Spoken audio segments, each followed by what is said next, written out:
मा विपाकवत्तन्ति विपाको कम्मसंभवो तस्मा पुनर्भवति एवं लोकोपपत्तति एतेन सच्चवज्जेन होतु ते जयमंगलान्ति।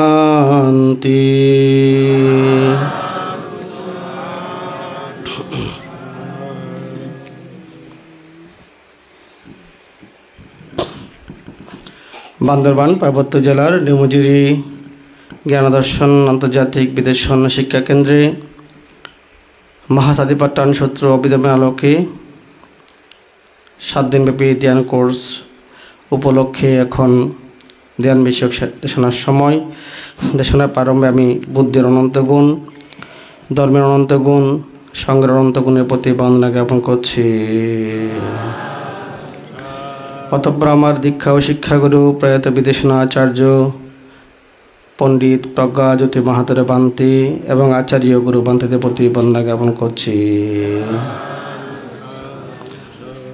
অতঃপর বার্মা স্বনামধন্য রহত অগ্র মহাপণ্ডিত বিমল মাহাতের ও মগক সেদবান্তে সহ যে সমস্ত সংঘ মনীষাগণ বিভিন্ন প্রতিকূলতার মধ্যেও বুদ্ধের শুদ্ধ ধর্মকে দিকে দিকে প্রচার প্রসার করার জন্য জীবন উৎসর্গ করেছেন, ত্যাগ করেছেন, সেই সংঘ মনীষাগণের প্রতি কৃতজ্ঞ চিত্তে বন্দনা ও পুণ্য নিবেদন করছি। বিমুক্তিকামী জ্ঞানী বিজ্ঞ শ্রামণ সাধক সাধিকা আপনাদের প্রতি মৈত্রীময় শুভ আশীর্বাদ পুণ্যদান করছি। আপনাদের ধর্মচক্ষু ধর্মজ্ঞান উৎপন্ন হোক, নির্বাণ লাভের হেতুবত্তই সৃষ্টি হোক, এই চেতনায় 3 মাস সাধুবাদ দিয়ে পুণ্য অনুমোদন করুন।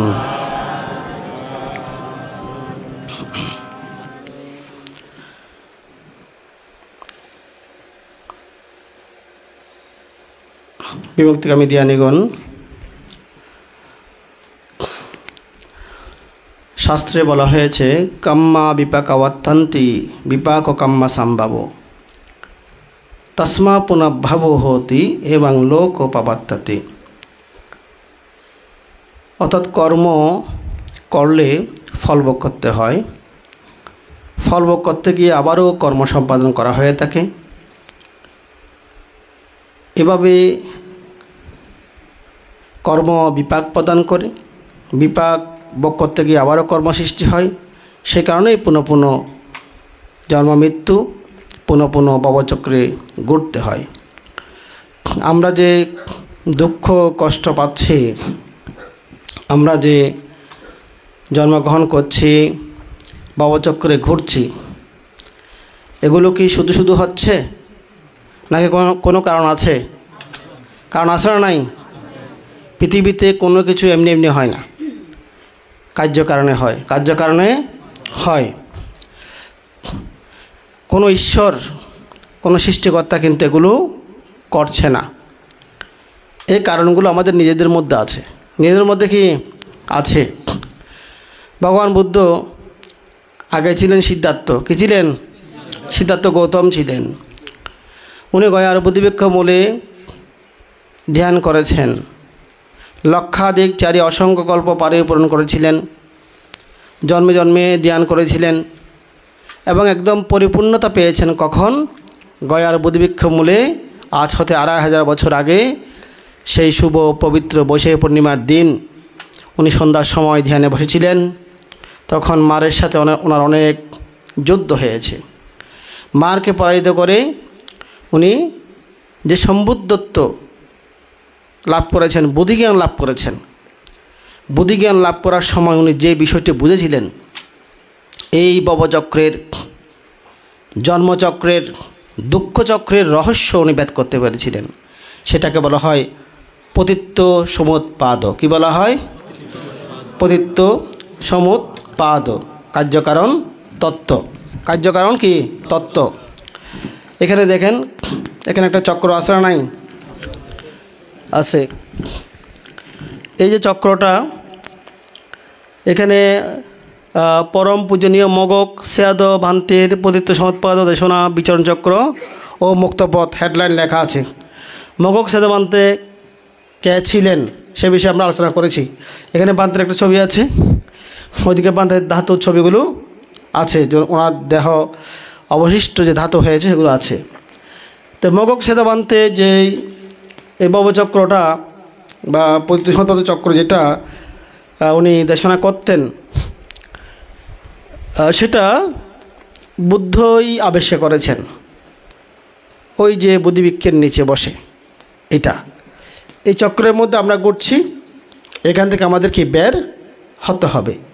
তা আমরা এটা আজকে আলোচনা করব। এটা বোঝানোর জন্য এদিকে স্ক্রিনে যেটা আছে এখানে একদম ছবি আকারে আছে, এখানে কিন্তু নামগুলো দেওয়া হয়েছে, নামের ছবিগুলো দেওয়া সুযোগ নাই, সেজন্য আমরা এখানে একদম ছবিগুলো দিয়েছি। হ্যাঁ, কর্নারে কি লেখা আছে? 12 প্রকার নিদানের অর্থসহ ব্যাখ্যা। 12 প্রকার নিদান বা কারণ, এগুলোর মাধ্যমে আমরা ঘুরছি। আমরা কি করছি? অর্থাৎ জন্ম নিচ্ছি, মৃত্যুবরণ করছি, আবার জন্ম নিচ্ছি, আবার মৃত্যুবরণ করছি। এভাবে ভবচক্রের মধ্যে আমরা পুনঃ পুনঃ ঘুরছি আর দুঃখ পাচ্ছি। যত ঘুরি তত কি দুঃখ পাই। কি পাই? দুঃখ পাচ্ছি। তাই সুতরাং আমাদের এগুলো একটু জানতে হবে। প্রথমটা হচ্ছে কি অবিদ্যা। প্রথমটার নাম কি? অবিদ্যা। ছবি কি আছে?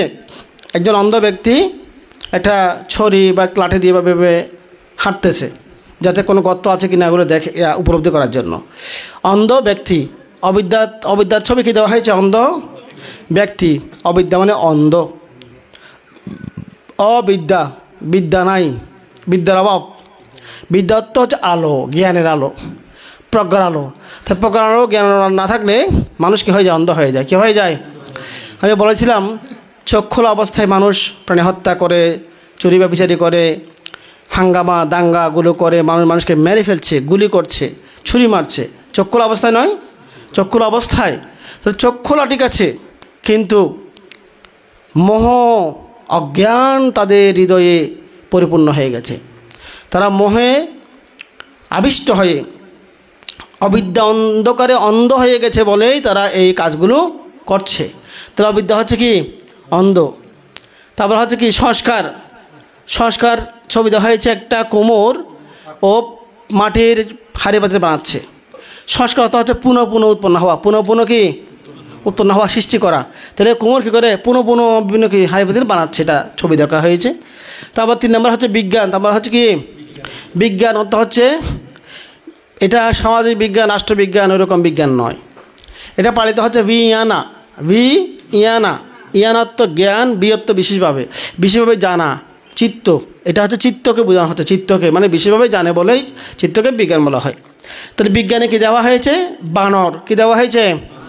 বানর একটা গাছ থেকে লাফিয়ে একটা গাছে ধাবিত হচ্ছে। তা আমাদের মনটা বানরের মতো নয়, অস্থির নয়। কি বানর খুব অস্থির না? সময় এই গাছে, সময় এই গাছে স্থির থাকে না, বেশি কি তিরিং বিরিং করে না? তো ধরুন আমাদের মনটাও কি করে? তিরিং বিরিং করে, মানে কি এখান থেকে এখানে শুধু লাফালাফি করে, মানে স্থির হয়ে বসে থাকতে পারে না। বানরের স্বভাব আমাদের চিত্তের। তারপর হচ্ছে কি? নামরূপ। নামরূপটা হচ্ছে আমাদের দেহ মন। আমাদের দেহ মন। এখানে কি আছে? নৌকা, মাঝি। নৌকা আর কি? মাঝি। তাহলে নৌকা হচ্ছে দেহের মতো, মাঝিটা হচ্ছে কি? মনের মতো। হ্যাঁ, তাহলে মাঝি ছাড়া নৌকাটাকে নির্দিষ্ট গন্তব্যে পৌঁছতে পারবে না, কারণ মাঝিকে এটা পরিচালনা করতে হয়। আবার নৌকা না থাকলে মাঝি বেচারা কীভাবে গুলে পার হবে? তার থেকে নৌকার প্রয়োজন আছে। তাহলে নৌকার আশ্রয় হচ্ছে কি? মাঝি, পরিচালক। আবার মাঝির আশ্রয় হচ্ছে কি? নৌকা। তদ্রূপ আমাদের দেহটা হচ্ছে নৌকা সদৃশ, মনটা হচ্ছে কি? মানসিকতা, যেটা মানসিক অবস্থা, এটা হচ্ছে মাঝি সদৃশ। আমরা পরস্পর আশ্রয় কি আছি? নামরূপটা আছে। নামরূপের মধ্যে রূপটা হচ্ছে দৈহিক আর নামটা হচ্ছে মানসিক, এটা। তারপর কি হচ্ছে? স্বরায়তন। কি আছে? স্বরায়তন, 6টা আয়তন। এখানে 1টা 2টা 3টা 4 5 6, এটা 6টা দরজা আছে, 6টা মানে রুম দেখানো হয়েছে। 6টা দরজা দেখানো হয়েছে এখানে। স্বর আয়তন, স্বর মানে 6, আয়তন মানে উৎপত্তির স্থান। আমাদের আয়তন কয়টা আছে? 6টা। কি? চক্ষু, কর্ণ, নাসিকা, জিহ্বা, কায়, মন। এই 6টাকে বলা হয় স্বর আয়তন। স্বর মানে 6, আয়তন মানে উৎপত্তির স্থান, এখানে চিত্ত উৎপন্ন হয়। অথবা এগুলো বিশাল। এগুলো কি? চোখটা বড় না? চোখটা অনেক বড়। আমি বলেছিলাম চোখটা অনেক কি বড় সাগরের মতো, চক্ষু সমুদ্র বুদ্ধ বলেছেন। লাইন নেই, কারেন্টের লাইন নেই, ওইখান থেকে দাও, এই মাটি ফ্ল্যাগটা মনে হয় নষ্ট।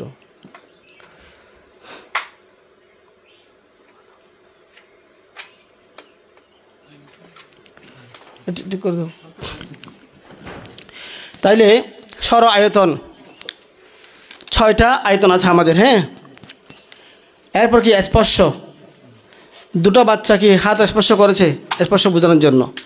তাহলে এখানে দেখেন প্রথম অবিদ্যা, এটা কারণ, এটার জন্য আমরা ঘুরছি। সংস্কার অর্থাৎ আমরা পুনঃ যেগুলো সংস্কার করে ফেলি, সংস্কার বলতে বোঝায় যখন কোনো কাজ করা হয়ে তাকে কর্ম করে ফেলি, সে একটা শক্তি আছে না, কর্মের শক্তিটাকে বলা হয় সংস্কার। তাহলে আমরা বারবার লোভ উৎপন্ন করতেছি, গোসা উৎপন্ন করতেছি, মোহ উৎপন্ন করতেছি, কায়িক কর্ম করে ফেলতেছি, এগুলো বারবার কি সংস্কার হিসেবে উৎপন্ন হচ্ছে। বিজ্ঞান হচ্ছে কি মৃত্যুর সময় ছুটিতে উৎপন্ন হয়ে যখন এটা বিলয় হয়ে যায় তখন মানুষের প্রতিসন্ধি চিত্ত উৎপন্ন হয়। কি চিত্ত?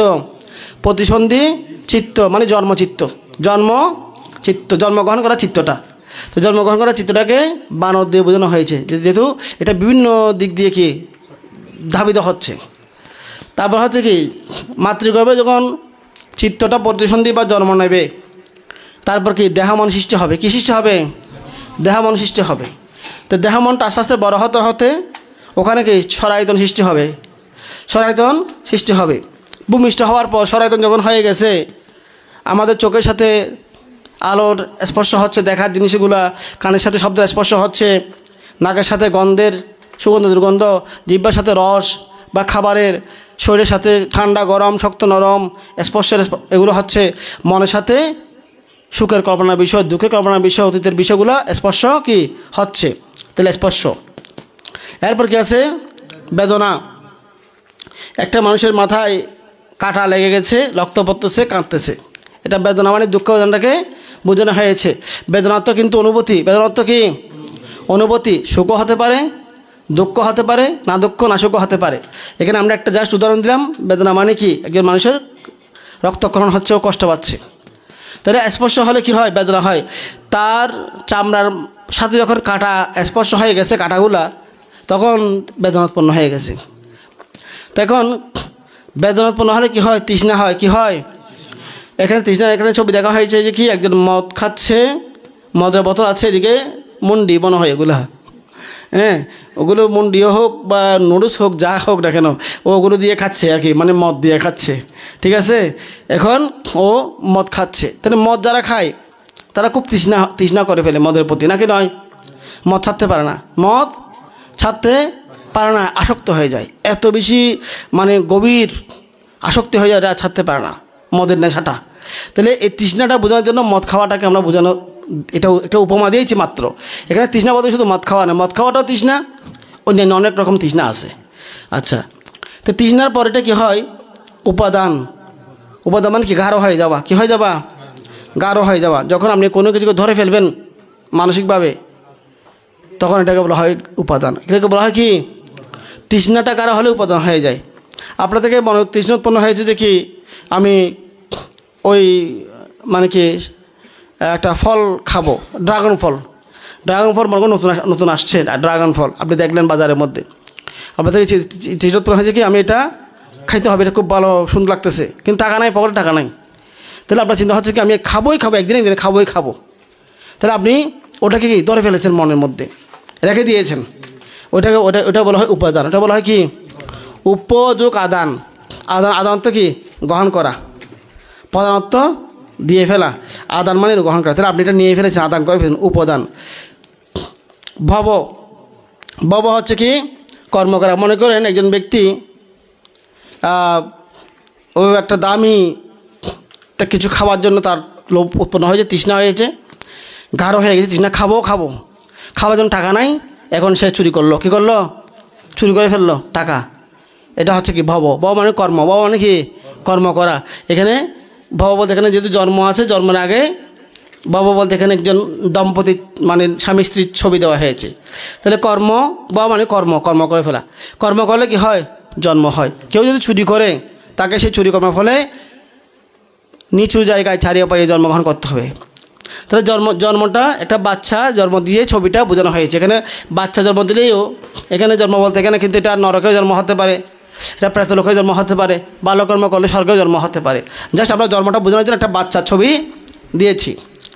তো এখন জন্ম যখন হয়, জাতি মানে জন্ম যখন হয় তাদেরকে কি হতে হয়?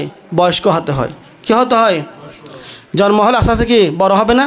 বড় হতে তো বয়সটা ক্ষয় হয়ে যাবে, মৃত্যুর দিকে ধাবিত হবে। জরা মরণ, জরা মানে বয়স্ক হওয়া, বার্ধক্য, মরণ মানে মরে যাওয়া।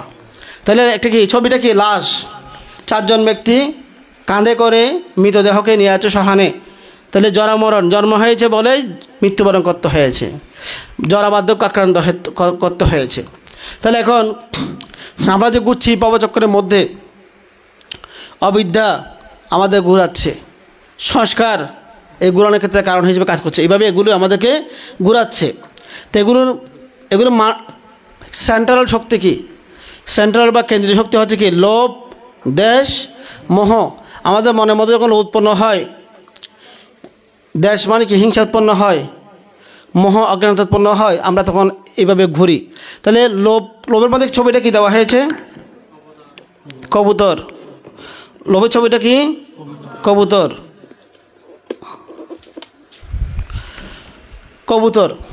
কবুতরের মধ্যে লোভটা বেশি।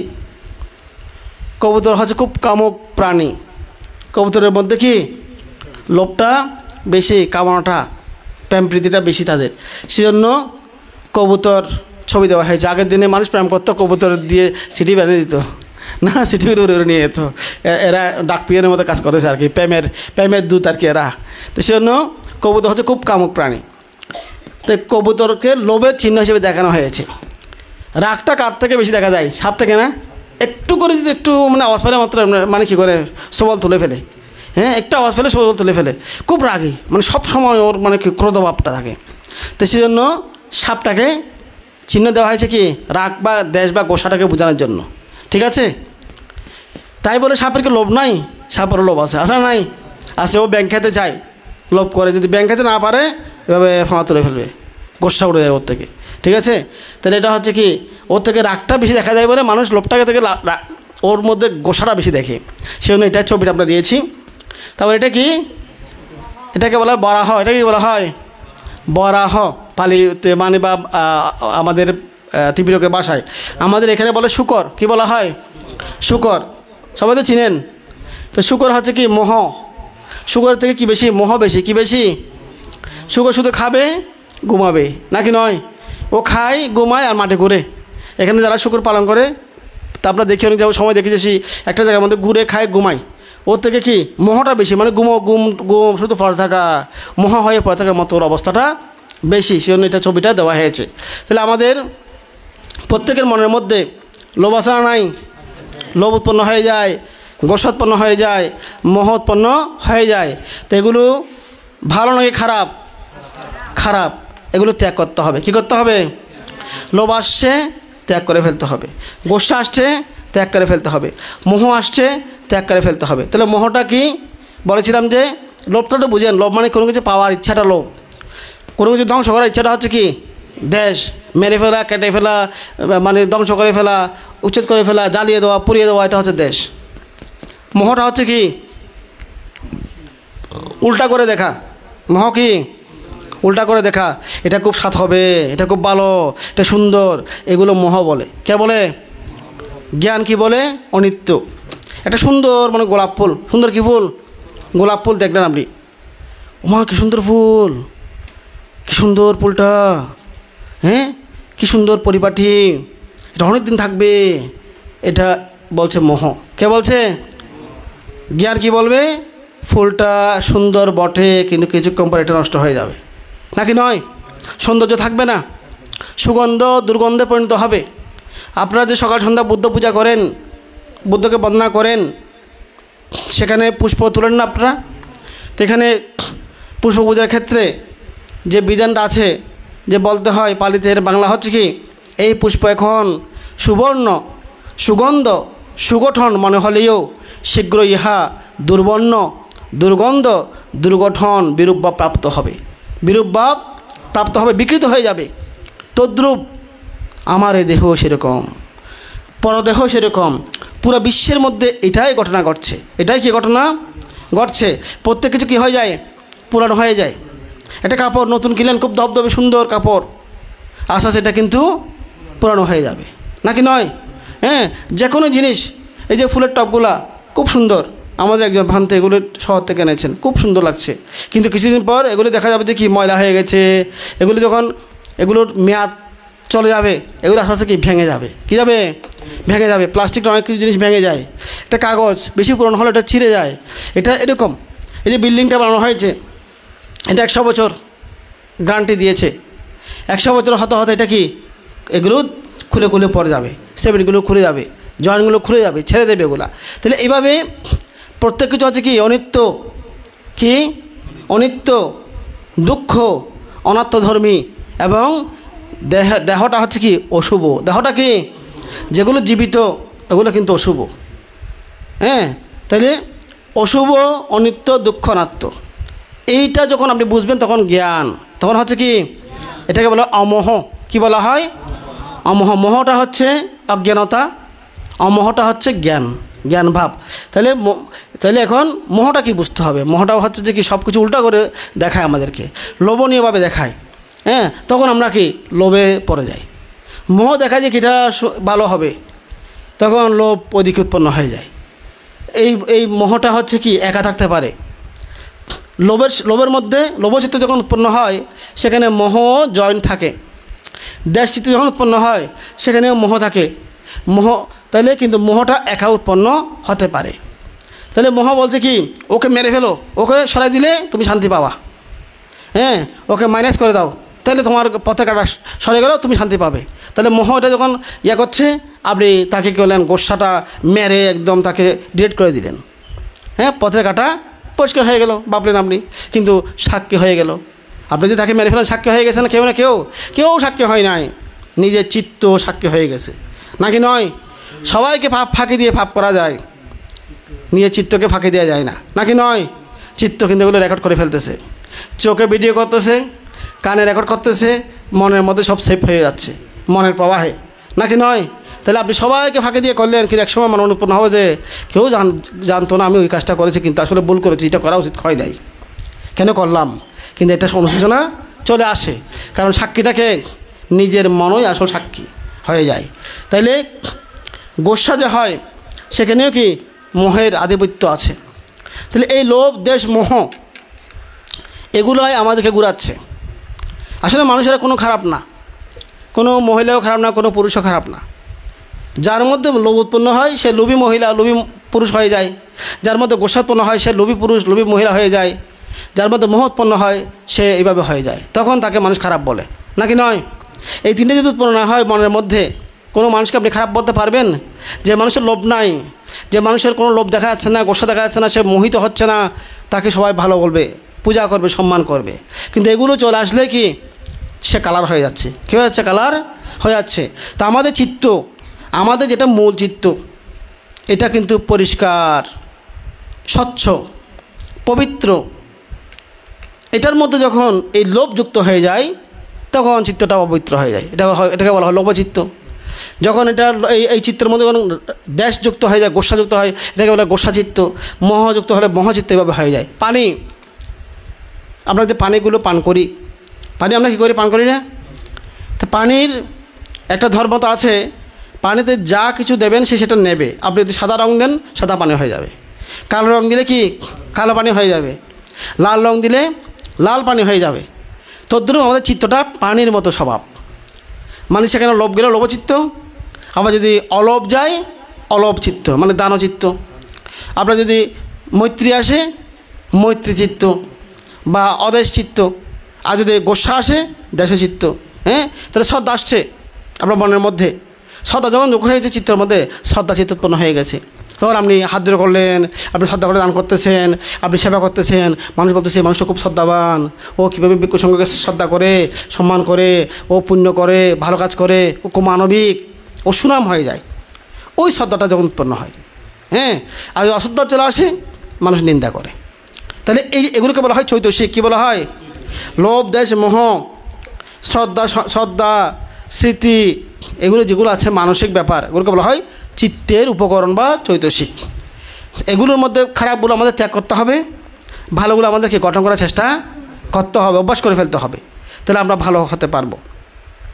তাহলে আমাদের কি করতে হবে? লোভ ত্যাগ করতে হবে, দেশ ত্যাগ করতে হবে, মোহ ত্যাগ করতে হবে। এগুলো থাকলে আমাদেরকে আমরা ঘুরি। তাহলে এখন আমরা এদিকে চক্রটা এখানে খুব ছোট লেখাগুলা, আমরা এটা আলোচনা করব। পরম পূজনীয় মগক সেয়াদ বান্তের প্রতিশোৎপাদ দেশনা বিচরণ চক্র ও মুক্তপথ। তাহলে মগক সেয়াদ বান্তের কথা কেন বলছি? বান্তে উনি মানুষ বুঝে মতো করে সহজে এগুলো একটু লিখে ধ্যান দিয়েছেন, প্রচার করেছেন, দেশনা দিয়েছেন, যেন ভান্তের কথাটা আমরা বলছি। এগুলি সব বুদ্ধের কথা। কার কথা? এখানে দেখেন ভিতরে বুদ্ধ ছবি আসা নাই, গর্বাকারে বুদ্ধের একটা ছবি আছে। অর্থাৎ বুদ্ধই বুদ্ধিগাছতলে গায়ের বুদ্ধিবৃক্ষ মূলে এগুলো উপলব্ধি করেছিলেন। তাইলে এখন এই চক্রের সূত্রটা আমরা বলি। দেখেন এখানে পতিত্ব সোৎপাদ নীতির সূত্র, কার্যকারণ চক্রটা কীভাবে ঘুরে, এটা আমরা একটু আলোচনা করব এখন। এখানে পতিত্ব সোৎপাদ দুটি বিষয় আছে, আমরা এখানে আলোচনা করছি, একটা পরে করব। এখানে দেখেন অবিদ্যা, এটা কি? এটা কিন্তু লাল লাল রঙের, এই লাইটটা পুরো লাল নাকি নয়? এটা কিন্তু কারণে দেওয়া হয়েছে লালটা। লাল হচ্ছে বিপদের চিহ্ন। কিসের চিহ্ন? লাল ফ্ল্যাগ দিলে, লাল ফ্ল্যাগ যদি কোথাও থাকে ওইদিকে যাওয়া যায় না, বিপদ না, যুদ্ধের চিহ্ন, রক্তের চিহ্ন এটা। তাহলে লাল, তাহলে অবিদ্যাটা এটা আমাদের জন্য কি? এগুলো আমাদের জন্য খুব খারাপ, সেজন্য এগুলো বিপদের চিহ্ন দেওয়া হয়েছে। তাহলে অবিদ্যা থাকলে সংস্কার হবে। বুদ্ধ বলেছেন যে কি? আবিদ্যা পচ্চয়া সংকারা, অবিদ্যা থাকলে সংস্কার উৎপন্ন হয়। কি উৎপন্ন হয়? লোভ সংস্কার, এই সংস্কারগুলো উৎপন্ন হয়ে থাকে। তো অবিদ্যা থাকলে সংস্কার হবে। সংস্কার যদি থাকে পুনর্জন্ম চিত্ত বা বিজ্ঞান উৎপন্ন হবে। পুনর্জন্ম চিত্ত বা কি? বিজ্ঞান উৎপন্ন হবে। বিজ্ঞান বা পুনর্জন্ম চিত্ত উৎপন্ন হলে নামরূপ বা দেহামন সৃষ্টি হয়ে যাবে। নামরূপ বা দেহামন সৃষ্টি হলে সরায়তন সৃষ্টি হবে। সরায়তন কি সৃষ্টি হবে? সরায়তন সৃষ্টি হলে কি? স্পর্শ হবে। প্রতি মুহূর্তের মধ্যে কি? চোখে কানে স্পর্শ হবে, বিভিন্ন কিছু স্পর্শ হলে কি হয়? বেদনা বা অনুভূতি চলে আসবে, হয় দুঃখ, নাহলে সুখ, নাহলে কি? উপেক্ষা চলে আসবে। তো বেদনা যখন হয়, যদি সুখ বেদনা হয়, মানে ভালো লাগার বেদনাটা, তাহলে আমাদের তৃষ্ণা চলে আসবে। কি চলে আসবে? তৃষ্ণা, লোভ চলে আসবে। যদি ভালো লাগার ইয়াটা না আসে, বেদনাটা দুঃখ বেদনা আসে, তাহলে আমাদের গোসা চলে আসবে। কে আসবে? গোসাটা চলে আসবে। ভালো হলে লোভ, খারাপ হলে কি? গোসা নাকি নয়? আপনি যদি কোনো একটা সুন্দর জিনিস দেখেন, আপনার এটা নিতে ইচ্ছা হবে। দেখছেন না, কেউ একজন এটাকে ছিঁড়ে ফেলেছে, নষ্ট করে ফেলেছে, আমাদেরকে রাগ চলে আসবে নাকি নয়? কারণ কেন? মোহ আছে বলে। কে আছে বলে? মোহ, অবিদ্যা। মোহর নাম হচ্ছে অবিদ্যা, অবিদ্যাকেই মোহ বলা হচ্ছে। তাহলে মোহ থাকলে মেনে নিতে পারে না। জ্ঞান থাকলে এটা পচা হলে পচা মেনে নেবে, সুন্দর হলেও এটা অসুন্দর হয়ে যাবে, অনিত্য, এটা চিন্তা করবে জ্ঞান দিয়ে। আর অসুন্দর হলে চিন্তা করবে যে কি? এটা ধর্মতা, যে প্রকৃতির নিয়ম হচ্ছে এরকম, সব কিছু ক্ষণস্থায়ী। এই জ্ঞানটা করার কারণে তখন লোভও আসবে না, রাগও আসবে না। কিন্তু যদি মোহ যদি থাকে, তাহলে হয় লোভ আসবে, নাহলে কি আসবে? গোসা আসবে। লোভটা যখন আপনি লোভের জিনিসটা পাবেন না, আপনার মনোভূত হবে না, তখন কিন্তু রাগটা চলে আসবে, গোসাটা চলে আসবে। তো রাগ চলে আসলে আমরা কি শান্তি পাই? আমাদের যখন রাগ ওঠে, গোসা ওঠে, আমাদের কি হয়? বুক দুপ দুপ বেড়ে যায় নাকি নয়? হ্যাঁ, হৃদকম্পনটা বেড়ে যায়। তা আমাদের কি? চোখগুলো লাল হয়ে যায়, মাথা কামড়ায়, ঘাম হয়, তারপর আমাদের গা কম্পন হয় না? গা কি হয়? শরীরটা কম্পন হয়। তখন আমরা কি? উত্তেজিত হয়ে যাই। তো উত্তেজিত হয়ে আমরা হাঁটতে গেলে হুচুটকাই নাকি নয়? হুচুটকিয়ে নখ উঠে যায়, এদিকে দেওয়ালে ধাক্কা লাগে না, এদিকে ধাক্কা লাগে। আর আমার ব্যালেন্স ঠিক নাই, ব্যালেন্স নাই, নিয়ন্ত্রণ, আমার নিয়ন্ত্রণটা নাই। হ্যাঁ, লোভ হলে মানে গোসা হলে আমরা এরকম হয়ে যায় নাকি নয়? যদি লোভ উৎপন্ন হয়, আমরা কি শান্তি পাই না। আমার থেকে যদি কোনো লোভ উৎপন্ন হয়, লোভটা আমাকে বারবার কি উঠাই দে, যে ওইটা খাইতে হবে, যাও যাও যাও, উঠাই দে নাকি নয়? হ্যাঁ, তাহলে বা কোনো একটা জিনিস পেতে ইচ্ছে হয়েছে, ওটা যেন যুদ্ধ শুরু হয়ে যায়, ওই জিনিসটা আয়ত্ত করার জন্য। তাহলে লোভটাও আমাদেরকে চঞ্চল করে ফেলে, গোসাটাও আমাদেরকে চঞ্চল করে ফেলে। হ্যাঁ, তাহলে এই লোভ গোসা এগুলো আমাদের শরীরের জন্য ক্ষতি, মনের জন্য ক্ষতি, নাকি নয়? শরীরের জন্য ক্ষতি, মনের জন্য ক্ষতি। বুদ্ধ বলেছেন মাত্রা জ্ঞান। কি বলেছেন? মাত্রা জ্ঞান। বোজনাম হিচা মাত্রায়ং, পালিতে একটা কথা আছে যে বোজনে মাত্রা জ্ঞান, বোজনে মাত্রা জ্ঞান। আপনাদেরকে এখানে প্রতিপালন করানোর সময় বান্তারা যখন বলে আমি জ্ঞানপূর্বক এই খাদ্য এই স্বয়ং খাচ্ছি, খেলাধুলা করিবার জন্য নহে, বলে নাই? ওখানে কি বলছে? আমি ক্ষুধা নিবারণের জন্য এটা খাচ্ছি, ব্রহ্মজীবন পালন করার জন্য খাচ্ছি, পরিমিত আহার করব, পরিমিত, অধিক খেয়ে দুঃখ সৃষ্টি করব না, শুধুমাত্র ক্ষুধা নিবৃত্তির জন্য যতটুকু লাগে ততটুকু খাবো। আপনি যদি লোভবশে অধিক খেয়ে ফেলেন, খারাপ লাগবে না, নাকি নয়? অনেকে কি বেশি খেয়ে ফেলে না? খেয়ে ফেলে, কিন্তু ভিতর থেকে সিগন্যাল দেয়। আমাদের প্রাকৃতিক নিয়ম, আমাদের একটা কিন্তু সিগন্যাল আছে, ট্রাফিক সিগন্যাল যেমন আছে আমাদের শরীরের মধ্যে সিগন্যালগুলো আছে। আপনি খেতে বসছেন, অনেক আইটেম করা হয়েছে, দিয়েছে আপনাকে, খেতে খেতে খেতে এখন ওমা আরও তাই গই, আরও তাই গই, ওবো তুমি মিষ্টি আছে, হা করবো, এটা সন্দেশ, এটা একটু খেতে হবে, একটু খেতে হবে।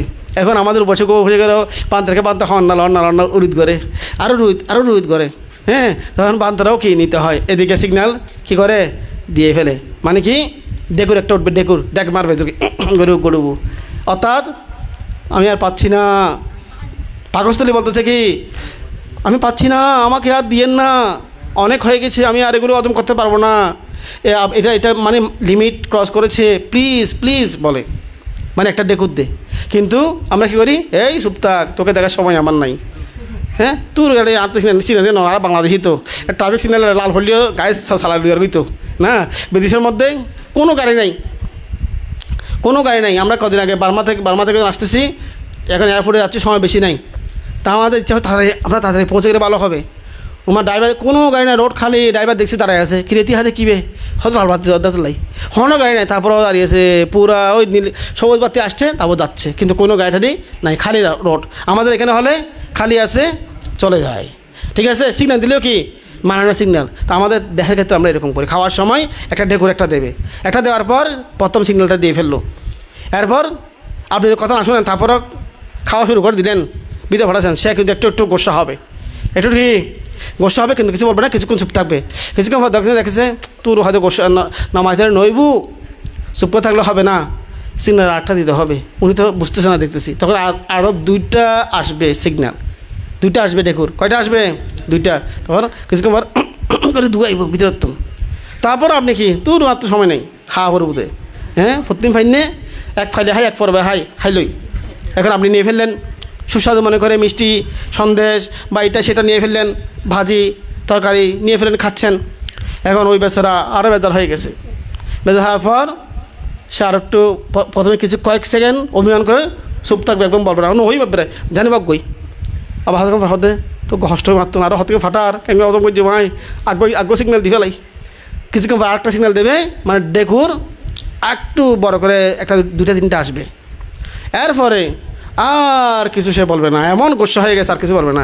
আপনি খাচ্ছেন কে খাচ্ছে, খেতে দেখি আকণ্ঠ ভোজন, কী ভোজন, এটাকে বলা হয় কণ্ঠ, গলা পর্যন্ত আর কি, এটাকে বলা হয় কণ্ঠ না, কণ্ঠনালী, এতটুকু হয়তো আপনি খেয়ে ফেললেন, ও আর কিছু বলবে না। তারপর সারাদিন আপনার অশান্তি, না পাচ্ছেন বসতে, না পাচ্ছেন শুইতে, না পাচ্ছেন হাঁটতে, এইদিকে গেস্টিকে চিনচিনানি, এদিকে জিনচিনানি, এদিকে জ্বালানি পোড়ানি, এদিকে ঢেকুর উঠতেছে, সারাদিন অশান্তি। হ্যাঁ, মাত্রা লঙ্ঘন করেছেন, কি করেছেন? মাত্রা লঙ্ঘন করেছেন। আসলে আমাদের খাওয়ার সংযম হওয়া উচিত, আমরা কিন্তু বাংলাদেশের এখনও সংযম হতে পারছি না। আমি কয়েকদিন আগে বার্মাতে একটা দেখলাম, উনি রাশিয়ার ওদিকে একজন মানে মং আর কি, মহাদানি ওই আমার শিষ্য রাশিয়া থেকে ওইদিকে আসছে, লাল ওই যে পোশাকগুলো ওরা পরছে, ওদের পোশাকগুলো আমাদের পাশে খাতে বসছে একসাথে, আমরা এক টেবিলে বসছি খাওয়ার জন্য, বিশাল লম্বা 6 ফুট মতো হবে, মোটা, অনেক বড়। আমি ওনাকে দেখে মনে করছি উনি অনেক খাবে মনে হয় আজকে, কারণ উনি বিশাল তো, খানাও মনে হয় বিশাল খাবে। মুখ খাওয়ার পর দেখছি যে কিছু নিচ্ছে না, ওনাকে বলতেছে এটা না, হয়তো না না না আমি এটা খাই না বলতে শুধুমাত্র একটু করে সবজি খেয়েছে, এই এতটুকু হবে সবজি খেয়েছে, বা এক মুঠো হয় নাই মনে করো, খাওয়ার পর দেখে উঠে গেছে। তো ওনাকে বলছি এটা সবজি খান, এইখান, ও বলছে আমি কিছু খাবো না, আমার শেষ, উঠে চলে গেছে, হয়তো ওদের চলে দেয় অল্প করে হাই নিয়ে। তো এতটুকু খেয়ে উনি এই বিশাল শরীর নিয়ে চলাফেরা করতেছে, উনি বলতেছে আমি এতটুকু খাই, এর থেকে বেশি খাই না। হ্যাঁ, সকালে এতটুকু, বেরো এতটুকু। কিন্তু আমাদের বাংলাদেশিদের ক্ষেত্রে বা আমাদের এখানে কি হয়, আমরা হিসেব করি কি জানেন, পেটটা হিসেব করি। আমরা মনে করি যে পুরা পেটটাই পেট। আমি আগে ছোটো করে মনে করতাম পুরা ঘরে খালি মনে হয় এটা পেট, কিন্তু এখন তো আমরা যে মানে কি ভিডিওগুলো দেখি, ওই যে আতরের ভিডিও আছে না অনলাইনে, তো ওখানে দেখা যায় যে কি পাকস্থলীটা কিন্তু অনেক উপরে থাকে, যেটা কাঁঠালের মতো এরকম করে থাকে, ওটা থেকে আবার আতরিগুলো পেঁচিয়ে পেঁচিয়ে ওই জায়গাটা দর করে আছে। তা আমরা মনে করতাম পুরা খালিটাই পেট, এতগুলো খাইতে হবে, পেট ভরতে হবে। আমাদের এরকম একটা ধারণা অনেকে আছে, পেট ভরতে হবে, হয়তো অল্প করে খাইতে হাঁটবি জিনে আরও হাই। তো ওখানে কী হয়, এখানে তো জায়গা নাই, এখানে উপরে উঠে যায় আর কি। সেজন্য খাবার সংযম করতে হবে। প্রাচীন পণ্ডিতরা কি বলেছেন, আধা পেট ভরো ভাতে, শিখি বড় জলে, বাকি শিখি রাখো খালি, বায়ু যাতে খেলে। কি বলছেন, আধা পেট ভরো ভাতে, শিখি বড় জলে, বাকি শিখি রাখো খালি, বায়ু যাতে খেলে। তাহলে 100 ভাগের অর্ধেক হচ্ছে 50%। আধা পেট মানে কি, মানে 50% আপনি ভাতে বরেন, মানে কি ভাত তরকারি দিয়ে খাবার দিয়ে আপনি এটা ফিল আপ করবেন। শিখি বড় জলে, শিখি মানে 25 ভাগ, কয় ভাগ, 25% জায়গা পানি দিয়ে খাওয়ার জন্য জায়গাটা রাখতে হবে, পানি খাওয়ার জন্য। বাকি শিখি রাখো খালি, আর 25 ভাগ জায়গা খালি রাখতে হবে পেটের মধ্যে। কেন, বায়ু যাতে খেলে। ওখানে যেগুলো গ্যাস উৎপন্ন হবে, বায়ু উৎপন্ন হবে, হজম হওয়ার পর ওখানে গ্যাস উৎপন্ন হয়, সেই গ্যাসটা থাকার জন্য একটা জায়গা লাগবে তো। হ্যাঁ, ওই জায়গাটা খালি রাখতে হবে। ওটা না রাখলে কী হবে, ওই গ্যাসগুলো উঠে তারপর সারাদিন ডেক মারে আমাদেরকে, ডেগুর উঠে আর কি। হ্যাঁ, তো এটা প্রাচীন পণ্ডিতরা কিন্তু বলে গেছেন, ঠিক আছে। তো সেই জন্য খাবার নাকি যত কম খাওয়া যায় তত মানুষ কি বেশি বাঁচে। পৃথিবীতে গবেষণা হয়েছে, বিজ্ঞানীরা গবেষণা করেছেন যে দেখেছেন যে কি, অনাহারে মৃত্যুর চেয়ে অধিক খেয়ে মৃত্যুর হার বেশি। পৃথিবীতে নাকি প্রতি বছর লক্ষ লক্ষ মানুষ মারা যাচ্ছে বেশি খেয়ে। আমরা মনে করি যে কি, পৃথিবীতে অনেক মানুষ না খেয়ে মারা যাচ্ছে, গরিব মানুষ ইথিওপিয়ায়, এই যে অনেক জায়গায় এরকম আছে। আমরা মনে করি বাংলাদেশে অনেক গরিব আছে, খেতে পারছে না, কত কষ্ট তাদের জীবন। কিন্তু বিজ্ঞানীরা বলছেন না খেয়ে এত বেশি মানুষ মারা যায় না, কম খেলে মারা যায় না, কিন্তু বেশি খেয়ে মানুষ কি মারা আছে। আজকে যে আমাদের এত রোগের ছড়াছড়ি, বলে কী জন্য, বেশি খাওয়ার জন্য। হ্যাঁ, অতিভোজনের জন্য আমাদের কি রোগগুলো বেশি হচ্ছে। তো অতিভোজনটা করতে আসছে মোহ থেকে। কী থেকে, মোহ কি বলছে, আমার পুষ্টি দরকার আছে, মিষ্টিটা পুরো খাইতে হবে, আমার পুষ্টির দরকার আছে, এটাও খাইতে হবে। হ্যাঁ, আমার তো শরীর দুর্বল লাগতেছে মনে হয়, আমি তো আজকে এতটুকু হাঁটবো না, আমার থেকে একটু 1 গ্লাস পানি খেয়ে নিই। এভাবে আমাদের কি বারবার এগুলো আসে, তখন আমরা খেয়ে ফেলি মনের ক্ষুধায়। এগুলো হচ্ছে কি পেটের বোক না, মনের বোক। কিসের বোক, আমি আর হয়তো কি চোখের বোক হওয়ার দ্বারা পেটের বোক হওয়ার দ্বারা এরকম বলি চট্টগ্রামের ভাষায়। হ্যাঁ, তাহলে চোখের বোক একটা আছে, কি পেটের বোক একটা আছে, ঠিক আছে। আমাদের এখানে চোখের বোকটা একটু বেশি। হ্যাঁ, দেখলে খেতে ইচ্ছা হয়। তো সুতরাং আমাদের সংযম হতে হবে। তাহলে এখন আপনি কীভাবে এটা কমাবেন, আপনি যদি স্মৃতি করে স্বয়ং খান, এটা কিন্তু কমে যাবে। স্মৃতি করে হচ্ছে কি, গ্রাস যখন বানাবেন, হাতের আঙুলের সাথে বাতের যাতে স্পর্শ হচ্ছে, এখানে মনোযোগ দিয়ে আস্তে আস্তে এভাবে টানবেন, বানাবেন। ওখানে খেয়ালটা থাকবে আঙুলের মধ্যে স্পর্শ হচ্ছে, ওখানে এভাবে তুলতেছেন, এখানে খেয়াল রাখতেছেন, আনতেছেন, মুখে দিচ্ছে, এখানে খেয়াল রাখতেছেন। তাহলে এখানে যখন আপনি এঙ্গেজ হয়ে গেলেন, তখন এটা ইলিশ মাছ, এটা পদ্মা মাছ, এটা মাট্টা মাছ, হ্যাঁ, এটা পুষ্টি বেশি, এটা খাইলে ভালো হবে, আমার থেকে আরও অনেক পুষ্টি দরকার আছে, এত গবেষণার সময় আর থাকবে না। আপনি তো ওদিকে এঙ্গেজ হয়ে গেলেন, ওগুলো নিয়ে আপনি তুলতেছেন, ছাওয়ালে ছাওয়ার সময় মনোযোগ, গিললে গিলার সময় মনোযোগ। হ্যাঁ, আপনি যখন যেটা করছেন সেখানে মনোযোগটা দিয়ে স্মৃতি করতেছেন, এবং প্রতি ক্ষণে স্বাদ চলে যাচ্ছে। স্বাদটা থাকে না। আমরা যে স্বাদটা মুখে যায়, এটা জিহ্বার মধ্যে 1 সেকেন্ডও ক্ষণস্থায়ী হয় না, 1 সেকেন্ডের কম সময়ে এটা চলে যায়, আটটা দিয়ে একটা চলে যায়, এইভাবে স্বাদগুলো চলে যাচ্ছে। তাহলে আমরা যদি চিন্তা করি যে কি, স্বাদ চলে যাচ্ছে, শুধুমাত্র আমার ক্ষুধা নিবৃত্তির জন্য আমরা খাবো, যতটুকু শক্তি প্রয়োজন অতটুকু আমি খাবো, অতিরিক্ত যাতে না হয়। তো আমাদের অতিরিক্তটা হয়ে গিয়ে আমাদের এই বিপদটা হচ্ছে। তো আমাদের এইখান থেকে বেরিয়ে আসার চেষ্টা করতে হবে। সেজন্য ধ্যানটা কি বাড়াতে হবে, এবং ধ্যান কোর্সের মধ্যে বা ধ্যান চর্চার ক্ষেত্রে খুব গুরুত্বপূর্ণ ধ্যান, মানে গুরুত্ব দেওয়া দরকার কোনটা, খাওয়ার সময় কি খুব গুরুত্ব দেওয়া দরকার। খাওয়ার সময় কি হয়ে যায়, মানুষ বেশি মোহিত হয়ে যায়, অনেক কল্পনা চলে আসে, এদিকে খাচ্ছে, এদিকে কি অনেক কিছু চিন্তা করে ফেলে, খুব দ্রুত খাওয়া হয়ে যায়। তো সেজন্য খাবার সময় খুব সতর্কভাবে খেতে হবে। সংক্রমণটা খুব ভালো, সংক্রমণটা যেহেতু মাটিতে একটা গসা লাগতেছে স্পর্শ হচ্ছে, ওখানে একটা খেয়াল থাকে, মনটা বিকৃত কম হয়, আর ওখানে হাঁটা তো জীবনই আসে না, কিন্তু খাওয়ার সময় বেশি লোভ চলে আসে। সেজন্য খাওয়ার সময় খুব অ্যালার্ট হতে হবে, কম খেতে হবে এবং বেশি চিবিয়ে খেতে হবে। পেটের ভিতর দাঁত নাই, খুব চিবিয়ে খাওয়া চাই। পেটের ভিতর দাঁত আছে, দাঁত নাই, খুব চিবিয়ে চিবিয়ে খেতে হবে। হ্যাঁ, একটা গ্রাসকে ঋষিরা নাকি খায় যে কীরকম 32 বার চিবিয়ে চিবিয়ে খায়। কয়বার? 32 বার ওরা মানে চিবিয়ে খাবে। হ্যাঁ, ঋষিমুনি মানে একদম পানি করে ফেলবে মুখের মধ্যে, চাওয়াতে চাওয়াতে এটা ফানির মতো হয়ে যাবে, যে তাহলে ভিতরে গিয়ে আর পরিশ্রম হয় না, হজমের মধ্যে সমস্যা হয় না, যার ফলে ঋষিদের মধ্যে কি ডায়াবেটিসগুলো নাই, ডায়াবেটিসগুলো কি নাই, তারা বেশি চিবিয়ে খায়। হ্যাঁ, তো প্রাচীন পণ্ডিতেরা ঋষিরা তারা 32 বার চিবিয়ে খেতেন, এটা শাস্ত্রের মধ্যে লেখা আছে 32 বার চিবিয়ে খাওয়ার কথা। হ্যাঁ, আমি গুনে গুনে অনেকবার 32 বার খাওয়ার চেষ্টা করি, 27-28 বার যায় না তো ভাই, মানে 27-28 বার গিয়ে আর ওগুলো গ্রাসটা কোথায় চলে গেছে, ঢুকে গেছে। যাই হোক, ওটাও মন্দ না, তো চেষ্টা করতে হবে অন্তপক্ষে 20-এর উপরে থাকার জন্য। হ্যাঁ, 20 থেকে 32-এর মধ্যে চেষ্টা করেন আপনি। যদি আপনি মাংস খান তাহলে অনেকক্ষণ চাওয়াতে পারবেন। হ্যাঁ, ওইটা 32 থেকে বেশি হয়ে যাবে, কিন্তু ওই রান্নাগুলোকে আপনি মোটামুটি 20-25 বার যদি চিবিয়ে খেতে পারেন, এটা আপনার জন্য অনেক উপকার করবে। তাহলে আপনার হজমের মধ্যে আঘাতটা আসবে না, মানে অতিরিক্ত হজমটা করতে হবে না শরীরকে। অতিরিক্ত হজম করতে গিয়ে অনেক কিছু এনজাইম এখানে ঢালতে হয়, আমাদের ইনসুলিনগুলো এক্সট্রা লাগে, যার ফলে ইনসুলিন দুর্বল মানে উৎপাদনটা কমে যায়। তো সেজন্য এটা একটু মাথায় রাখতে হবে। হ্যাঁ, তাহলে লোভ সংযম করা, ধ্যান উদ্দেশ্য হচ্ছে কি লোভটা সংযম কি করা।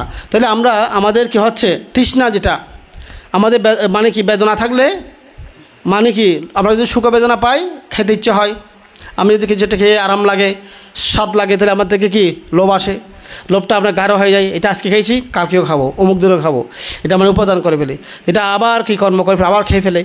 তো এইভাবে কর্ম করলে কি হয়, জন্ম হয়, জন্ম হলে কি হয় জরা বার্ধক্য, বুড়া হতে হয়, রোগ ব্যাধি হয়, তারপর মৃত্যুবরণ করতে হবে, মৃত্যুবরণ করতে হবে। এখানে কি মরণাদি, এখানে আরও কিছু কথা আছে, জন্ম জরা মরণ শোক পরিদেবন মানে বিলাপ, শোক বিলাপ। শোক হচ্ছে মনের কষ্টটা, বিলাপ হচ্ছে চোখের পানি বের করে কান্না করা, চিৎকার করে, এটা বিলাপ। তাহলে শোক বিলাপ, শারীরিক দুঃখ, মানসিক দুঃখ। শারীরিক দুঃখ হচ্ছে ওই যে অসুখ বিসুখগুলা, কষ্ট আঘাত টাঘাত পাওয়া এগুলা, তা মানসিক দুঃখ। তারপর হচ্ছে কি শোক বিলাপ দুঃখ দমনুষ্য উপায়াস, উপায়াস হচ্ছে হতাশা। আপনি যেটা আশা করেছেন সেটা কি হয় নাই, এটাকে হতাশা বলা হয়। কি বলা হয়? হতাশা। যেটা চান সেটা হয় না, হতাশা। এই দুঃখগুলো আমরা পাচ্ছি। তাহলে আমরা আমাদেরকে এই যে আমরা ঘুরতেছি কেন দেখেন, অবিদ্যা তৃষ্ণা, ওখানে কি লেখা আছে দেখেন তো, এটা একটু পড়েন। অবিদ্যা ও সিয়ন তিয়ান তিয়ান ফরবেন তো ক্যাঙ্গরি দাঁড়িয়ে হামা চাই অনাথ হইতে নে টান যাবে কি এটা হাম ন অবিদ্যাও তৃষ্ণা একাতি আইবেন নিয়ে চলাইবেন, তারপর হবেন দে উপাদান কর্মের কারণে নামরূপ একাতি আইবেন, আবার দাঁড়িয়ে হামা হাইসা ফরন আবার শুরু প্রথম থেকে অবিদ্যাও তৃষ্ণা। হ্যাঁ,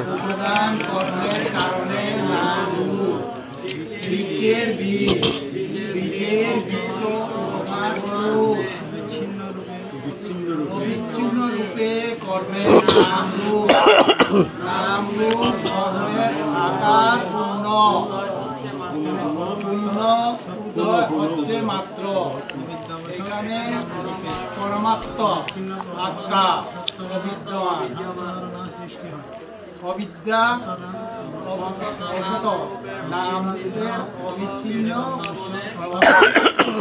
বলে ক্লান্ত দানার সৃষ্টি হয়। সুতরাং ব্রহ্ম শত্রু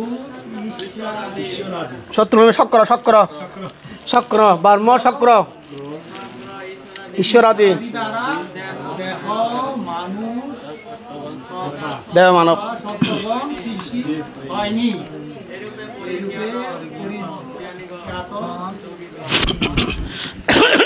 পর্যন্ত না পড়েছেন? আচ্ছা, তাহলে দেখি কি কি লেখা আছে। অবিদ্যাও তৃষ্ণা, অবিদ্যাও কি তৃষ্ণা কি করে?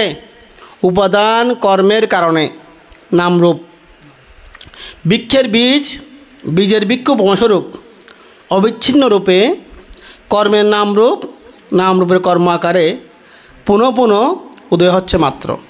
বলা হচ্ছে যেমন গাছ থাকলে গাছের মধ্যে কী হয়, ফল থেকে বীজ হয় না, বীজ থেকে আবার কি হয়, গাছ হয়, গাছ থেকে বীজ, বীজ থেকে গাছ, গাছ থেকে বীজ থেকে গাছ, এভাবে কি ঘুরতেছে না, চলতেছে এভাবে। তদ্রূপ আমাদের ক্ষেত্রে যেটা হচ্ছে অবিদ্যা ও তৃষ্ণা, এই দুইটা বিষয় আমাদের মধ্যে আছে। অবিদ্যাও আছে, মোহ, তৃষ্ণাটা আছে। এগুলো আমাদের কী করতেছে, উপাদান কর্মের কারণে তৃষ্ণাটা যখন গাঢ় হয়ে যায়, উপাদান হয়ে যায়, তখন এটা কর্ম করে ফেলে। কী করে ফেলে, আমাদেরকে দিয়ে কর্ম করাই ফেলে। তো কর্ম করলে আমাদের কি হয়, নামরূপ হয়। অর্থাৎ আমরা কর্ম করলে জন্ম হবে না, জন্ম হলে তো দেহামন হবে, দেহামন মানে নামরূপ। তাহলে এখন আবার দেহামন যখন আমরা পেলাম, সেখানে আমরা কর্ম করি, এমনিতে বসে থাকি না, নাকি নয়? আমরা যে এখানে জন্মগ্রহণ করছি চট্টগ্রামে, বাংলাদেশে, আমরা কর্মফল ভোগ করার জন্যই এখানে কি জন্মগ্রহণ করছি। এখানে কর্মফল ভোগ করতে এসে আমরা কেউ হাত পা গুটিয়ে বসে নেই, সবাই কাজ করতেছি। কিন্তু সবাই কী করতেছি, কর্ম করে ফেলতেছি। হ্যাঁ, চোখে মানে বাচনিক কর্ম করে ফেলতেছি, মানসিক কর্ম করে ফেলতেছি, কায়িক কর্ম করে ফেলতেছি। সময়ে কুশল করি, সময়ে কি অকুশলও করে ফেলতেছি। তাহলে কেউ কোনো কর্ম না করে বসে আছে, বসে থাকলেও কি ওখানে ভিতরে কর্ম হচ্ছে, নাকি নয়? কর্মটা কিন্তু মানসিকভাবে হলেও হয়ে যাচ্ছে। তাইলে এখন বলা হচ্ছে যখন নামরূপ দেহমনটা উৎপন্ন হয়, তখন কর্ম করে ফেলে। আবার কর্ম করার জন্য আবারও কি নামরূপ দেহমনটা ফল হিসেবে ভোগ করতে যায়। যেমন বৃক্ষের বীজ থাকলে গাছ হয়, গাছ থাকলে বীজ হয়, তদ্রূপ অবিদ্যা তৃষ্ণা আমাদেরকে কী করতেছে, পুনঃ পুনঃ উৎপন্ন করতেছে। কিন্তু বলা হচ্ছে কি, এখানে পরমাত্মত সত্য বিদ্যমান। এখানে পরমাত্মত, পরম অর্থে, কোন অর্থে, পরম অর্থে সত্য, দুটি সত্যের কথা বলি। একটা হচ্ছে সম্মতি সত্য, একটা লোকোত্তর সত্য। কি সত্য? লোকোত্তর সত্য। একটা হচ্ছে কি সম্মতি সত্য। সম্মতি সত্য হচ্ছে কি, আমরা যেটা সত্য হিসেবে মনে করতেছি, মানে সমাজের মধ্যে মানুষ যেটা সত্য মনে করে, ওটা হচ্ছে কি সম্মতি সত্য। পরমাত্ম সত্য হচ্ছে কি, যেটা সত্যিকার অর্থে, আসল অর্থে যেটা সত্য, সেটা হচ্ছে কি পরমাত্ম সত্য।